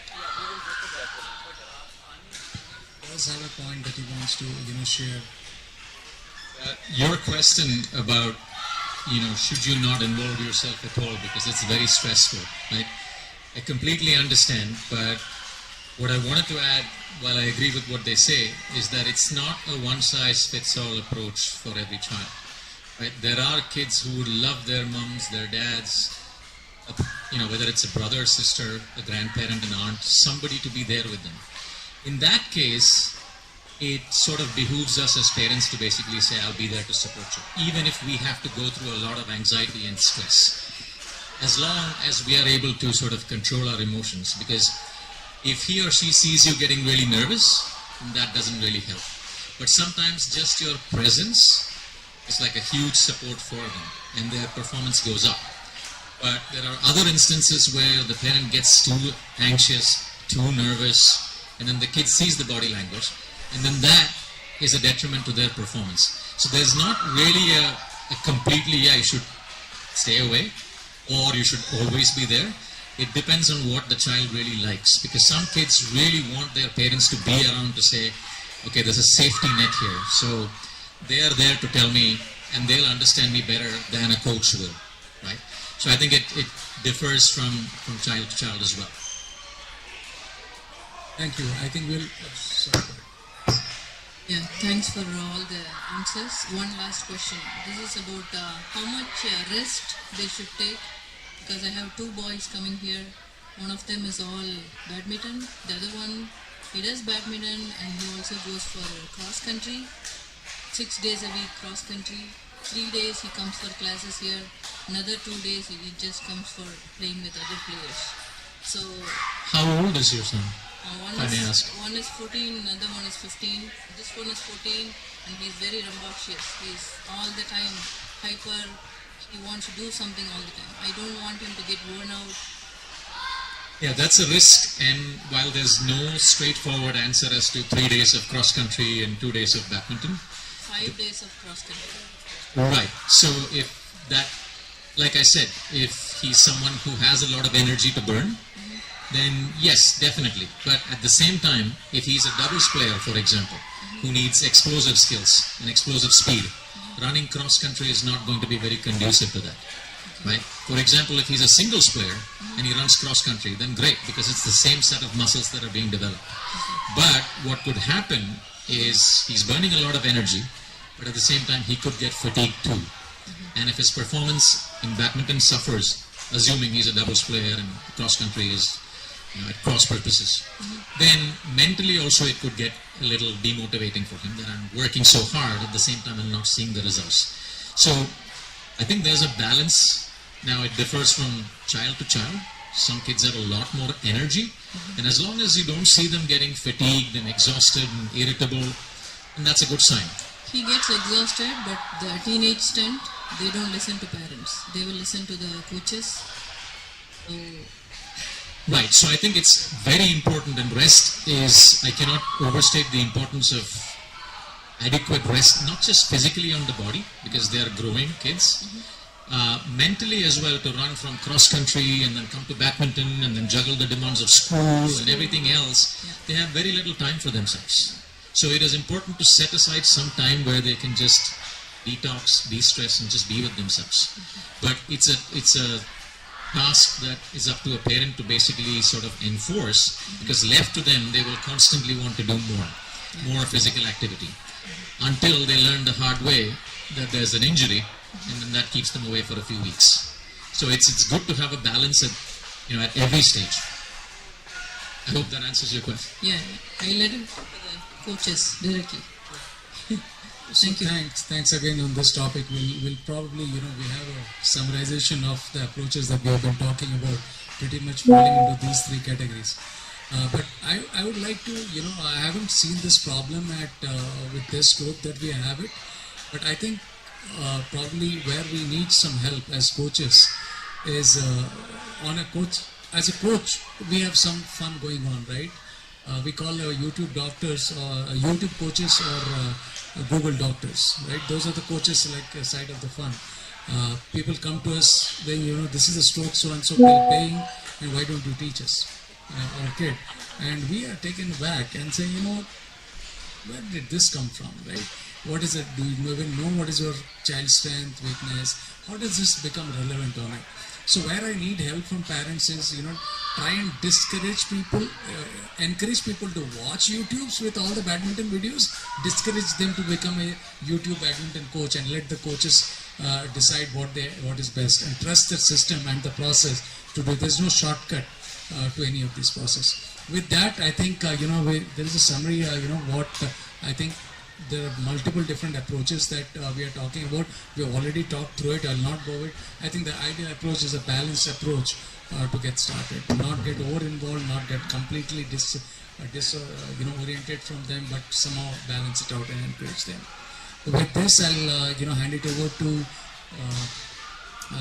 again to Anil, who's going to specifically talk about do's and don'ts from the parenting perspective. Again, that's his experience that we'd like to leverage. So, as I mentioned earlier, this is not an exhaustive list of what to do, but these are some things that have really kind of helped a lot of the students that I worked with, and I've personally seen it in my life as well. And, regular encouragement, right? As I think Vidyadhar pointed out earlier, the kids are working really hard. So it behooves us as parents to kind of encourage them at every stage for the effort that they put in. Like he mentioned, their friends are going out and having fun. But for them to be coming and working hard here, they are making a sacrifice. So it behooves us to encourage them at every stage, because we work in projects as well. And it's not like we just like our bosses to say, great job when the project is over. When we hit milestones, we achieve something. That little bit of encouragement goes a long way to help them to sort of come back the next day and train harder, as opposed to only encouraging them when they're doing something good. Right? Another thing is instilling a can-do and an anything is possible mindset. This belief is extremely important to kind of inculcate at a very young age. So I'll give you an example. A lot of us tend to to a question that you asked earlier, right, about the opponent is ranked higher, right? So the kid basically says, oh, I'm going to lose to this opponent, right? And as parents, it's our job to basically say, no, I'm not supposed to. Because I had this kid who said, I'm going to play this tournament, and I think I'm just going to go and play 2 rounds. And I said, why? He said, oh, the opponent is from California. So I said, okay, do you know who the opponent is? No, she's from California, so she's good. Now, the important thing is, 5 minutes later I was talking to the parent, and he said, yeah, we are going to come back pretty soon. I said, really, why? Oh, she's playing somebody from California. So I said, do you know who the opponent is? No, I don't. But I've just decided that because the girl's from California, she's going to be good. Now, what are you doing in a case like this? You're reinforcing that belief. If the child is young, and she's already scared that, oh, the girl's from California, she might be good. But as a parent to basically say, if you think she's good, she's good. You probably are going to lose. And that is something that, we have to tell them that they may be seated higher than you. They may have won a lot more tournaments than you. But you are who you are. And you are practicing really hard. You've got a strong mind. As long as you can control what you can control, you have a shot at beating just about anybody, regardless of their ranking, regardless of their background, regardless of how many tournaments they've won. Right? And if they don't believe it, it is for us as parents to kind of continuously sort of enforce that message that you are as good as anybody out there. And if you're not, let's work on your weaknesses and get you to actually overcome that. As opposed to just saying, 3rd round, I'm meeting them, I'm going to lose. Right? Case in point, when I went to Korea recently, I knew much before I went that I was playing the world champions in the round of 16. I'm thinking, why do I need to go all the way there? Because I step on court and I give myself a chance to win. I might lose badly, but I'm giving myself a shot at winning every single time. If I'm thinking I'm going to lose before, why take the plane ticket and go all the way there? I might as well go on a vacation. So this is something that, we have to tell them at every stage, whether it's an exam, whether it's an opponent, that it's possible for you to achieve anything that you put your mind to. Right? No limits on that. And oftentimes parents will say, oh, it's okay, kind of to couch the disappointment. It's okay if you lose, right? Yes, it is definitely okay if you lose, but don't go into the tournament, into the match on court, expecting that you're going to lose. Because if you are, you most certainly are going to lose. And you're discounting yourself of any chances that you may have. Right? Another thing is constant support, like Vidya pointed out. Just telling them that we have your back. It's okay to lose. Right? Winning and losing is a part of this sport, or any sport for that matter. So as long as they know that you have their back and it's okay to lose, it alleviates a lot of pressure, allows them to play with full creativity, without any pressure, and that makes a huge difference. Knowing that, it's a win or go home, it puts a lot of pressure on them.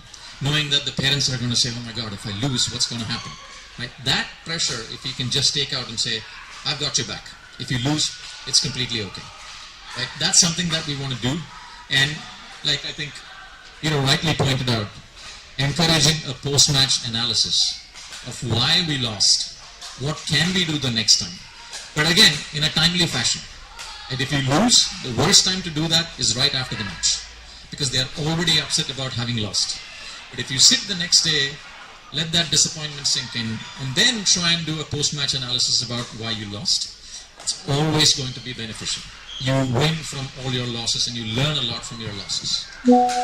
And there are a lot of other things that I could talk about here. One of the most important things is to try and find a mentor if possible. While it's not an absolute must, sometimes kids stop listening to the parents at a certain age. And it's just a rule of I'm not going to listen to them. And sometimes they listen to whether it's a coach, it's a friend, it could be an aunt, an uncle, a grandparent, somebody. But someone that the kid is not afraid of speaking to. Because otherwise, they're always trying to tell you what you want to hear. Right? They're never going to completely confide in you about their fears, about going into a match, about losing. So finding somebody that they can trust and kind of unload on is equally important. It could be anyone, right? But at a certain age, having a real mentor can be kind of life-altering. And I can say from personal experience, because I was extremely average as a kid, as a student, and as a player, until I met somebody who was just not even involved in studies or in sports. He just treated me with a lot of respect and told me that I can be anybody I wanted. And that literally turned around my performance because I thought I can do it too. Right? So sometimes just another voice, like I think you mentioned, it was Anshuman, that sometimes kids listen to the same voice over and over again. So when there's a new coach that comes in, it's all of a sudden, okay, let me listen to him or her, right?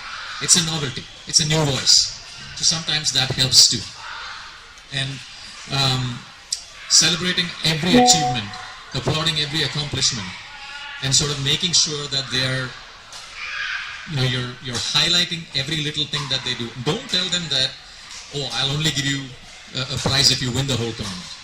Right? Sort of making sure that every little accomplishment might be a victory here in this place, might not be a tournament, but that basically tells them that every little milestone that I've hit is being acknowledged. Kind of wires their brain in a way in which it's not all about winning all the time, and it takes away a lot of pressure. Right? So these are some of the do's, and if you have any questions about any of these things or disagree with any of these, please feel free to ask, because as I said, it's not an exhaustive list. These are things that definitely help. And in as much as they help, not doing this could also be detrimental. Because, for example, if your kid comes and tells you, oh, I won this match here, and if you're like, okay, it's just a practice match, right? What's the big deal? Right? That is really deflating. It's very discouraging, because then they think, oh, I have to win this tournament, otherwise my mom and dad are never going to be happy with me. Right? So that's a precedent that we should not set. Right? And sometimes in our anxiety to kind of reinforce certain things, we just take things for granted. But for that child, every win, every accomplishment is something that he or she is proud of. And as long as we kind of highlight that, it gives them a shot in the eye. Any questions about any of these? Yeah.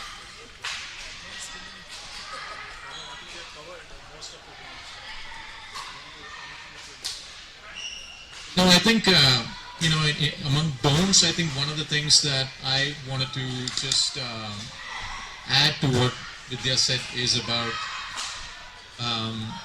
the criticism that as parents we sometimes, it's in the best interest of the child, and we do tell them that you should not do this or should not do this. But too often, I see that it's only sort of a one-track message. You're not good at this, criticize about this, your shots were bad, or you're tired, or whatever it is. What that does over a period of time is make the child believe that I'm not good enough, or whatever I do is just not good enough.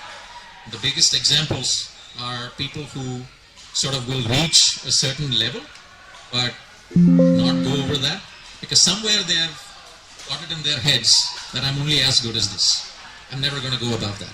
And that's because of this constant criticism about you're not doing this, you're not doing that, you should work harder, you should smash harder, or constant criticism which is not balanced with encouragement can also be extremely harsh for children who are looking to kind of form these beliefs about, yeah, I'm really good, but if I'm hearing criticism all the time from the coaches, from the parents, that's all that they want to imbibe. and it becomes a lifelong belief that I'm not good enough. And that's not restricted just to sport. It's in school, it's everywhere.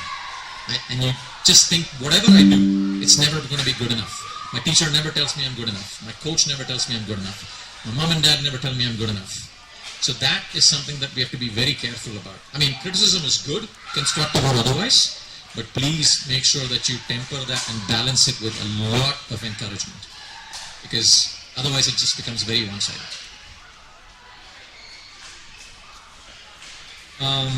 Yeah, and then sort of putting limits, right? Dream big with no ceiling. I know for a lot of us it's hard to sometimes believe, like, can my kid be a All England champion tomorrow? I don't think it's possible. Well, why not? Right? Because we put these limits based on what our limitations are. Like, for example, when I started playing badminton, my father said, you're never going to be good. You're too small. You're too skinny. Right? Never going to work. And somewhere I said, okay, I've got to prove that I'm good. But after a certain point, what it did, that message was so deep that you're not good enough. And you can only do so much. And I would get to the point where I wanted to do more, but that belief would kick in and I would lose. I would get to 18 or 19 and I said, I'm not supposed to be winning this match. Why? Because some voice deep inside is saying, well, I was told you can go up to here, but you can't go beyond this. And that's a ceiling that you put on yourself. And it stays with you for the rest of your life. I mean, it's not just in sports, it's in relationships, it's at work, it's in studies, it's everywhere. Because if you tell them that, yeah, you can win Georgia State, maximum you can win, a US championship, but don't think anything above that, then that's where they'll set their examples and their limits. But if you tell them it's absolutely possible, why not? If somebody else can do it. And this is not a sport like boxing or somewhere where somebody with, more physical prowess can do better than you. This is a sport where skill, where there's strategy, where there's stamina, fitness, a lot of things come into play. So why should we set limits on our kids by basically telling them, yeah, you can just go up to here, but not here, right? Just from a young age, if you just tell them that, put your mind to something, if you enjoy it, go for it, work hard at it, and we're there to support you through losses, through your ups and downs. That really gives them the belief deep inside to say, yeah, I can win at any level. Because tomorrow when they go in to play in Europe and Asia and wherever, they're going to see opponents from Korea, from Japan, from Denmark, from England. And if they think, oh, I can't beat these people, that's exactly what happened to me. Right? And I'm sure Vidya will agree. Because growing up in India, especially back in the 80s and 90s, we thought going abroad, we were in awe of the Chinese, of the Indonesians, of the Malaysians. What about us? Oh, we're just here to make up the numbers. Right? And the odd match we would win and say, oh wow, we won despite everything.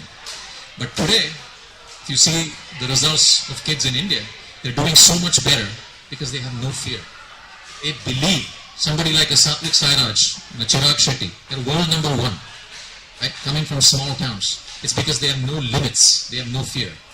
So, over deference to opponents, and for me, coming from a South Indian family, where my parents told me, respect teachers, respect your opponents, respect seniors. Respect is good outside the court. But once you're on the court, there's no respect for your opponent. Unfortunately for me, I would go up to like 19, and think, oh, I'm not supposed to beat this guy, he's my senior.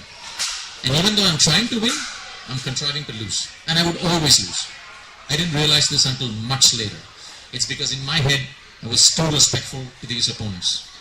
Right? So just tell them that, respect is good outside of court. Be a nice person, but on court, just have to fight and claw for every point. And you're as good as anybody else in the world. I don't care from which country. Right? You have the best coaches, the best infrastructure, you have wonderful and supportive parents. So why not? Where is the need, or why is the need for us to set limits for our kids? So that's very important to kind of just keep telling them every day that it's possible. And you can see a lot of, whether it's in NBA or NFL, there are lots of African American athletes from very impoverished backgrounds. but they always have some mentor somewhere who tells them, you can be anybody. When Russell Wilson, the Super Bowl winning quarterback, he's got a foundation called Why Not Me? Or Why Not You? Or something. His dad told him, if somebody can do it, why not you? Right? And that's what he believes. Novak Djokovic's mom told him from a very young age, you're a child of God. You're a special child. You're born to be a champion. He kept hearing that every day, and as a result, he expects that. Right? I don't think Andy Murray's mom told him that. So he did the best he could, but despite being built as a tank, being so fit, he still loses to Djokovic most of the times. Right? It's all about the beliefs, which Djokovic had as a young child, and he just said, that's what my parents always told me. And I'm a child of God, I'm here to win, right?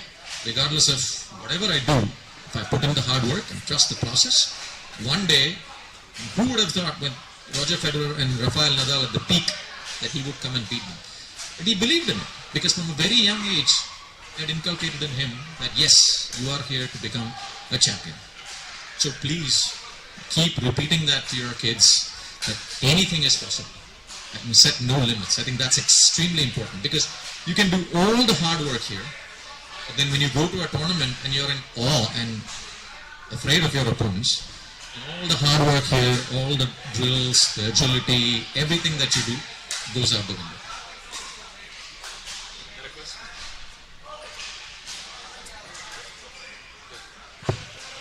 I'll just add one for this actually. What is said is absolutely right. If you start telling them that you will become a champion or that positive things, because I just want to give you a live example what happened, at least in my this one. Everybody knows Saina Nehwal, right? Saina's coach was he used to work with Lal Bahadur Stadium in Hyderabad. She played her first live in an international tournament in 2002. That's a tournament name is Cheers Asian Satellite Singapore Tournament. Okay, this is the first tournament, and after the tournament, the coach has put her name as Saina is removed, world champion.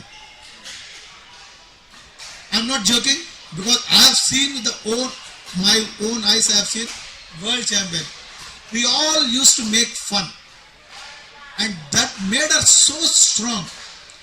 If you see Saina's game, she is just a retriever. She is just a retriever. She sends everything. And she sends, she falls, she does everything, and she sends the shuttle. But she dies on court to win the tournament. With the great feeling, what she has, I can beat anybody in the world. And now just before coming here, I was just playing with Saina. She told, Bhaiya, mere ko help karo. You want me to help, please. You have to help. And I started making her play.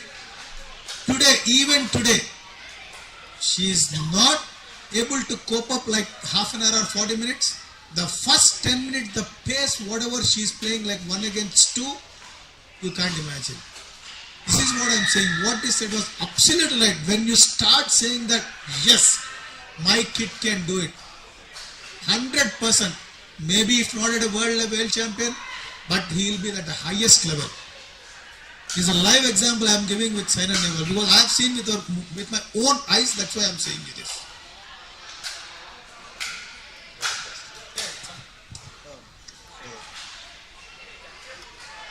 I just want to tap into your fitness side of the equation.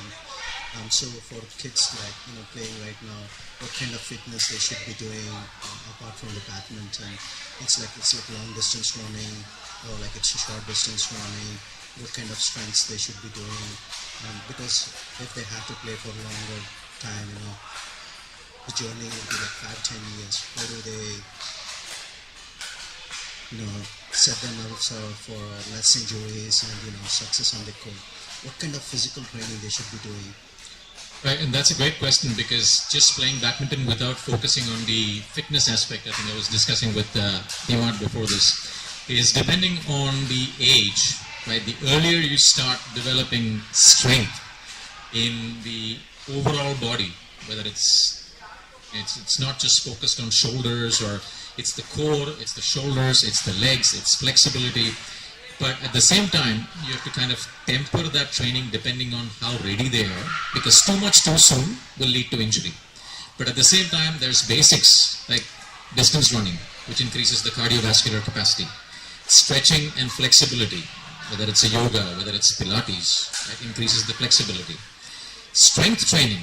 Now, at a very young age when they are still growing, it may be inadvisable to lift heavy weights, but at the same time, body weight exercises, whether it's push-ups, squats, pull-ups, things like that, which test their endurance, builds their lung capacity, builds their strength, is extremely important.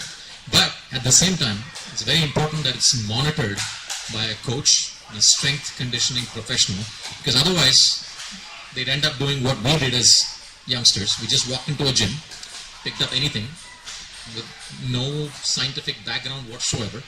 We would just train, and there would be a lot of muscle imbalance, right? We would just do, let's say for example, biceps, but not do anything for triceps. Or we do push-ups, but do nothing for the back, and then we'd end up being this way, right? So if there is a program that you can follow through a strength training coach, or even through Vidyadhar and Hemar, who know the kind of exercises that you need to do, but building strength, building cardiovascular capacity and flexibility is absolutely key. And whether you do that through running, through gymnastics, through swimming, for example, these are all exercises that are, or sports that are really great, but it's not generally a one-size-fits-all approach, right? Because the body structure for different kids is different. So for someone who's really tall, for example, needs a lot of strength in the lower back to bend and come up. Someone who's shorter, for example, would need more strength in the legs. But to your point, it's the earlier you start with some of these, the better it is, because the body starts getting accustomed to it. So you don't want to wait till they are 16 or 17 and then suddenly put them into a tough routine. Start gradually, and so they get stronger, fitter, and then you can keep scaling up. So, you talk about like doubles and singles. Doubles players need certain kind of training, and single players need certain kind of training. We don't know at this age like what they really know, like if they are like young enough, they don't know what they really want to be. Put that aside. In badminton in general, would long distance running or like short distance running is good for the badminton? Yeah, so to your point, if there is someone who's focused on playing singles, then yes, more of distance running, but at the same time speed is important. So you have to have some sprints as well. But now if you're a doubles player, it's not really important to do like a 1 hour run. It has to be like short bursts. So if the child is still at that age where he or she is still deciding what to play, then a general balance is good, because it can't hurt if they say run for a half hour. It improves their cardiovascular ability, their lung capacity, improves strength in their legs, improves their core strength. At the same time, if you throw in some sprints, you're also working on that. So it's like you're building a strong foundation every which way. Along with that, there's flexibility. There's other things like yoga that you can incorporate, which is good for the mind too. So you're building that foundation, and at a time when they decide I want to specialize, their body is ready to kind of go into a more specific program. But at the beginning, it's good to just kind of go general so that you're developing all parts of the body. Thank you. I just want to add something about your question. I already talked with Anshuman for the next year. Our coach and club, we want to take care about the physical training for the players, because sometimes we have only 2 hours here in the court. It's not enough for practice physical. So we need to find other time for they can practice also physical, because physical is important. Badminton, you need all areas. If you only have good strokes but no good physical, you can play maybe 10 minutes good and then you start lose many points. So in the the winter camp is in the next 2 weeks, I think. After winter camp, we can meet again and we can explain all parents how we can start working next year, so they also can practice some physical and plus technical. Sure. Yeah, I was, I highly encourage that, because I have gone through this journey. My kid used to run 5 miles every day, and he qualified for nationals and stuff like that in running. But he liked badminton, so we had to put him in this one. But think that we should be running at least, once in a week a long distance running for the kids so that they get the stamina and therefore the lungs and stuff like that.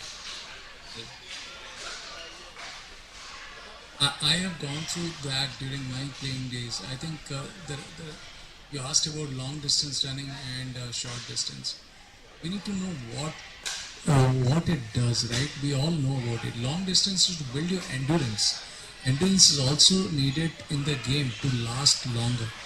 And Anil mentioned about what the extent of what you do, the type of game that you played only changes out there. But endurance is equally needed, agility is required, for which you need to do sprint training, and the sprint also, or any kind of agility training, also improves your mind and the sharpness to the brain, right? So I don't think there's anything called as this versus that. It's all about extent that you do, because without endurance, with the speed that we are playing, there is no way they can last. It will lead to cramps, it will lead to so many other problems about ligament tears and things like that. Now, can that be built through sprint? Probably you need a lot of endurance exercises also to be done, right? To be building the core of it, right? So the both of it is needed. Without that, it's practically not possible for us to build our core, is what my response would be. I think we have kind of got into a lot of things. Unless there are glad that we are getting to so many questions. Do we have any final questions or comments for the panel here before we wind up? Any other questions? Just one question from my side about the food habits that the kids have to follow, and whatever they want to take in between the games other than water. Right, so I was just going to say before, sorry. So just wanted to add on, like, how do you make your kid eat broccoli instead of a cookie? Good luck with that, I guess, right? No, I think one of the things I was saying before we end was about the nutrition, which we haven't paid attention to, especially as growing kids, right? There's restrictions in terms of, whether they are, some of us don't eat meat, some of us do. To your point, kids don't eat broccoli. But at the same time, it's extremely important. We might think at this age it doesn't really matter. It has a massive influence on their performance, right? But at the same time, at this age, to kind of deny them things like pizza, and that's not really the good thing to do. But to make sure that they get a good diet for, say, 90% of the time, and have a couple of cheat days, is the best approach. Because the moment you start denying things to them, and they're basically, okay, this is the time that I can get to eat pizza and ice cream, and taking it away, then they start developing that little bit of resentment, right? So as long as they have a diet that's like balanced, and by balanced it could be like, I would discourage kids from having like processed foods. Like, of course, in school, when you go, that's what normally a lot of kids eat. But these kids are not normal because they're elite athletes, or they want to be elite athletes, right? So you can make it kind of in such a way that they have a decent mix of proteins and carbs and healthy fats, like avocado and toast and eggs and oatmeal, and there are various ways in which you can get, depending on their age. I wouldn't encourage them to have like protein powders and things like that before a certain time, but once they have crossed 15, and yes, it's important to supplement their diet with things like protein powders, and like you said, instead of just having water, if they can have things like Gatorade mixed with water, because just Gatorade by itself is a lot of sugar, right? So if you have some kind of electrolytes that basically help them to recover, vitamins are really important, right? So make sure that, I would just suggest that they eat really healthy food for the most part, and occasionally binging on pizza and ice cream and fries and everything, that's the age. And the amount of work they put in, I don't think that's going to be really a key.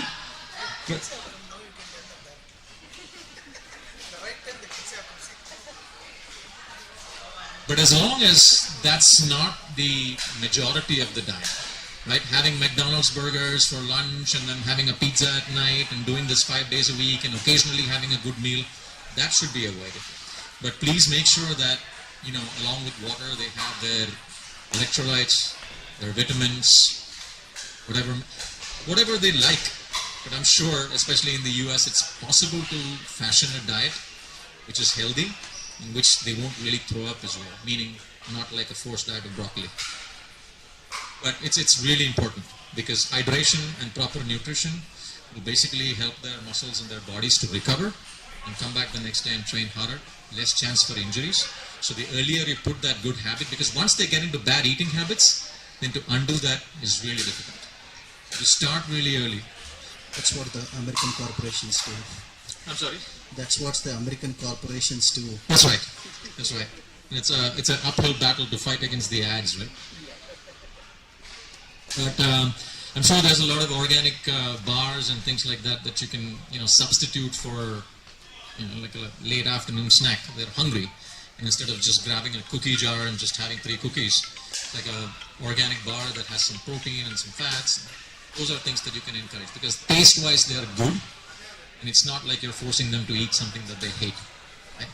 So it's, again, I'm not suggesting that you go to a nutritionist or at this age, but at the same time, I cannot emphasize the importance of a good diet.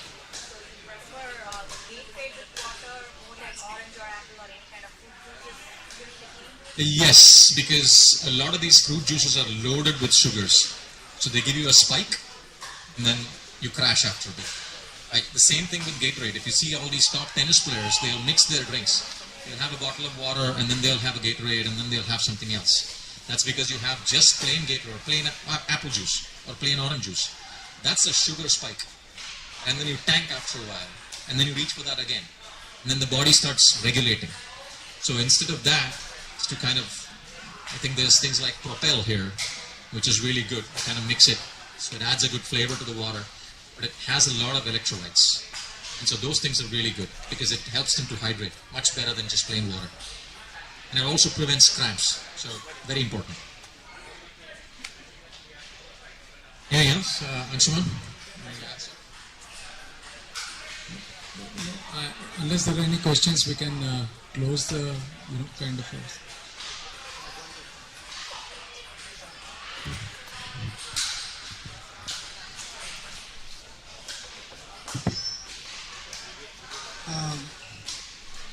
Also, like some kids are like not very aggressive in nature and also not like shows any anger on the court. So how do you, it's like in one sense we say that anger is not good for you. We try to meditate and we also try to fight those defilements of the mind. But on the court, we always like, is aggression and the anger is also a required thing to play any kind of a sport? It's what individually works for, like for example, if you take someone like a John McEnroe, right, or even a Djokovic nowadays, he'll break a couple of rackets and fire himself up, right? A lot of times you try to suppress your emotions when you're playing badly and you say, okay, I'm not going to, and suddenly you lose it and you just snap, and that forces you to come out of your shell. So it's not like completely bad. I'll be the first person to say I've broken many rackets, but it's also helped me to elevate my performance on days when I feel like I'm too passive.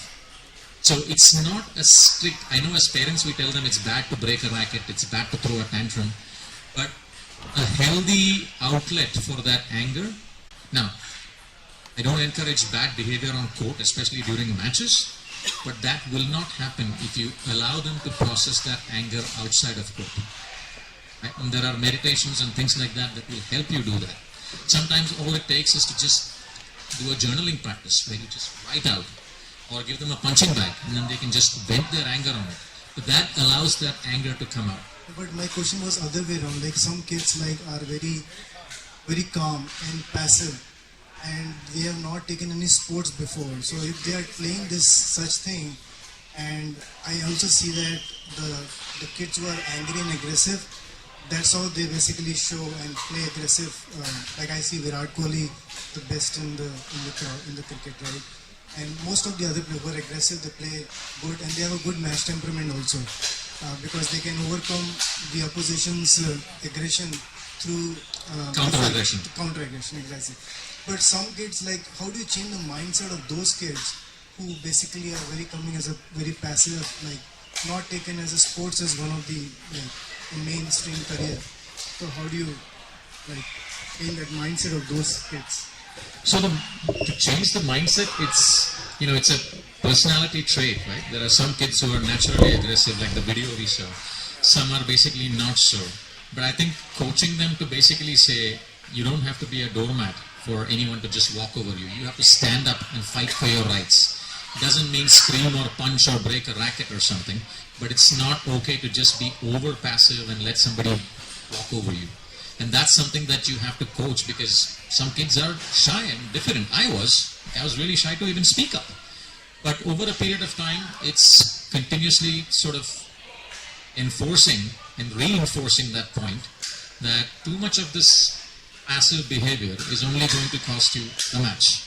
It's going to cost you in life. So you've got to stand up for yourself, right? And I don't think that you can turn a passive kid into a Virat Kohli overnight. It's a process, because someone like a Kohli also, it's a background, right? I mean, comes from Delhi, from the north, where aggression is kind of in their blood, right? So if you ask somebody from the south, for example, to kind of be like him, I don't really think that that's the best approach, because it's an individual thing. But as long as it's not detrimental to the child's success, because just not showing up and thinking that kid is aggressive, he can beat me and I can go home, that's something that we have to curb. And fighting back against that aggression has to be encouraged, but not necessarily by saying, okay, I'll counter aggression with aggression. I mean, for every Virat Kohli, there's somebody like Rahul Dravid, right? Who's like calm, all kinds of sledging from Australians and everyone, but he'll just let his bat do his talking, right? So I think it's kind of taking into account, but the one thing that I would request not to do is to say, be like him or be like her, because then that tells the child that, oh, I'm not good enough, I'm being compared to that. And that comparison is never good. But to tell that child that, hey, you know what, just stand up and fight for yourself. Like, don't be so passive. I'll support you. Are you scared of something? No, let's do it. That kind of encouragement over a period of time helps them to overcome that shell that they are in. Thank you so much. So if I don't have any questions, then I think we'll close today's session. And thank you so much, Coach Hemad, Vidyadhar, Anil for flying in for Chicago. So on behalf of the club, we really thank all of you to take this moment and have this conversation with the parents. Hopefully parents have seen some benefit out of the people who have done at the highest level, and we'll continue having similar sessions. Do let me know, text me if the feedbacks about what what other sessions you would like to hear from us. We'll try and have those sessions organized. Once again, thank you very much. Thank you everyone for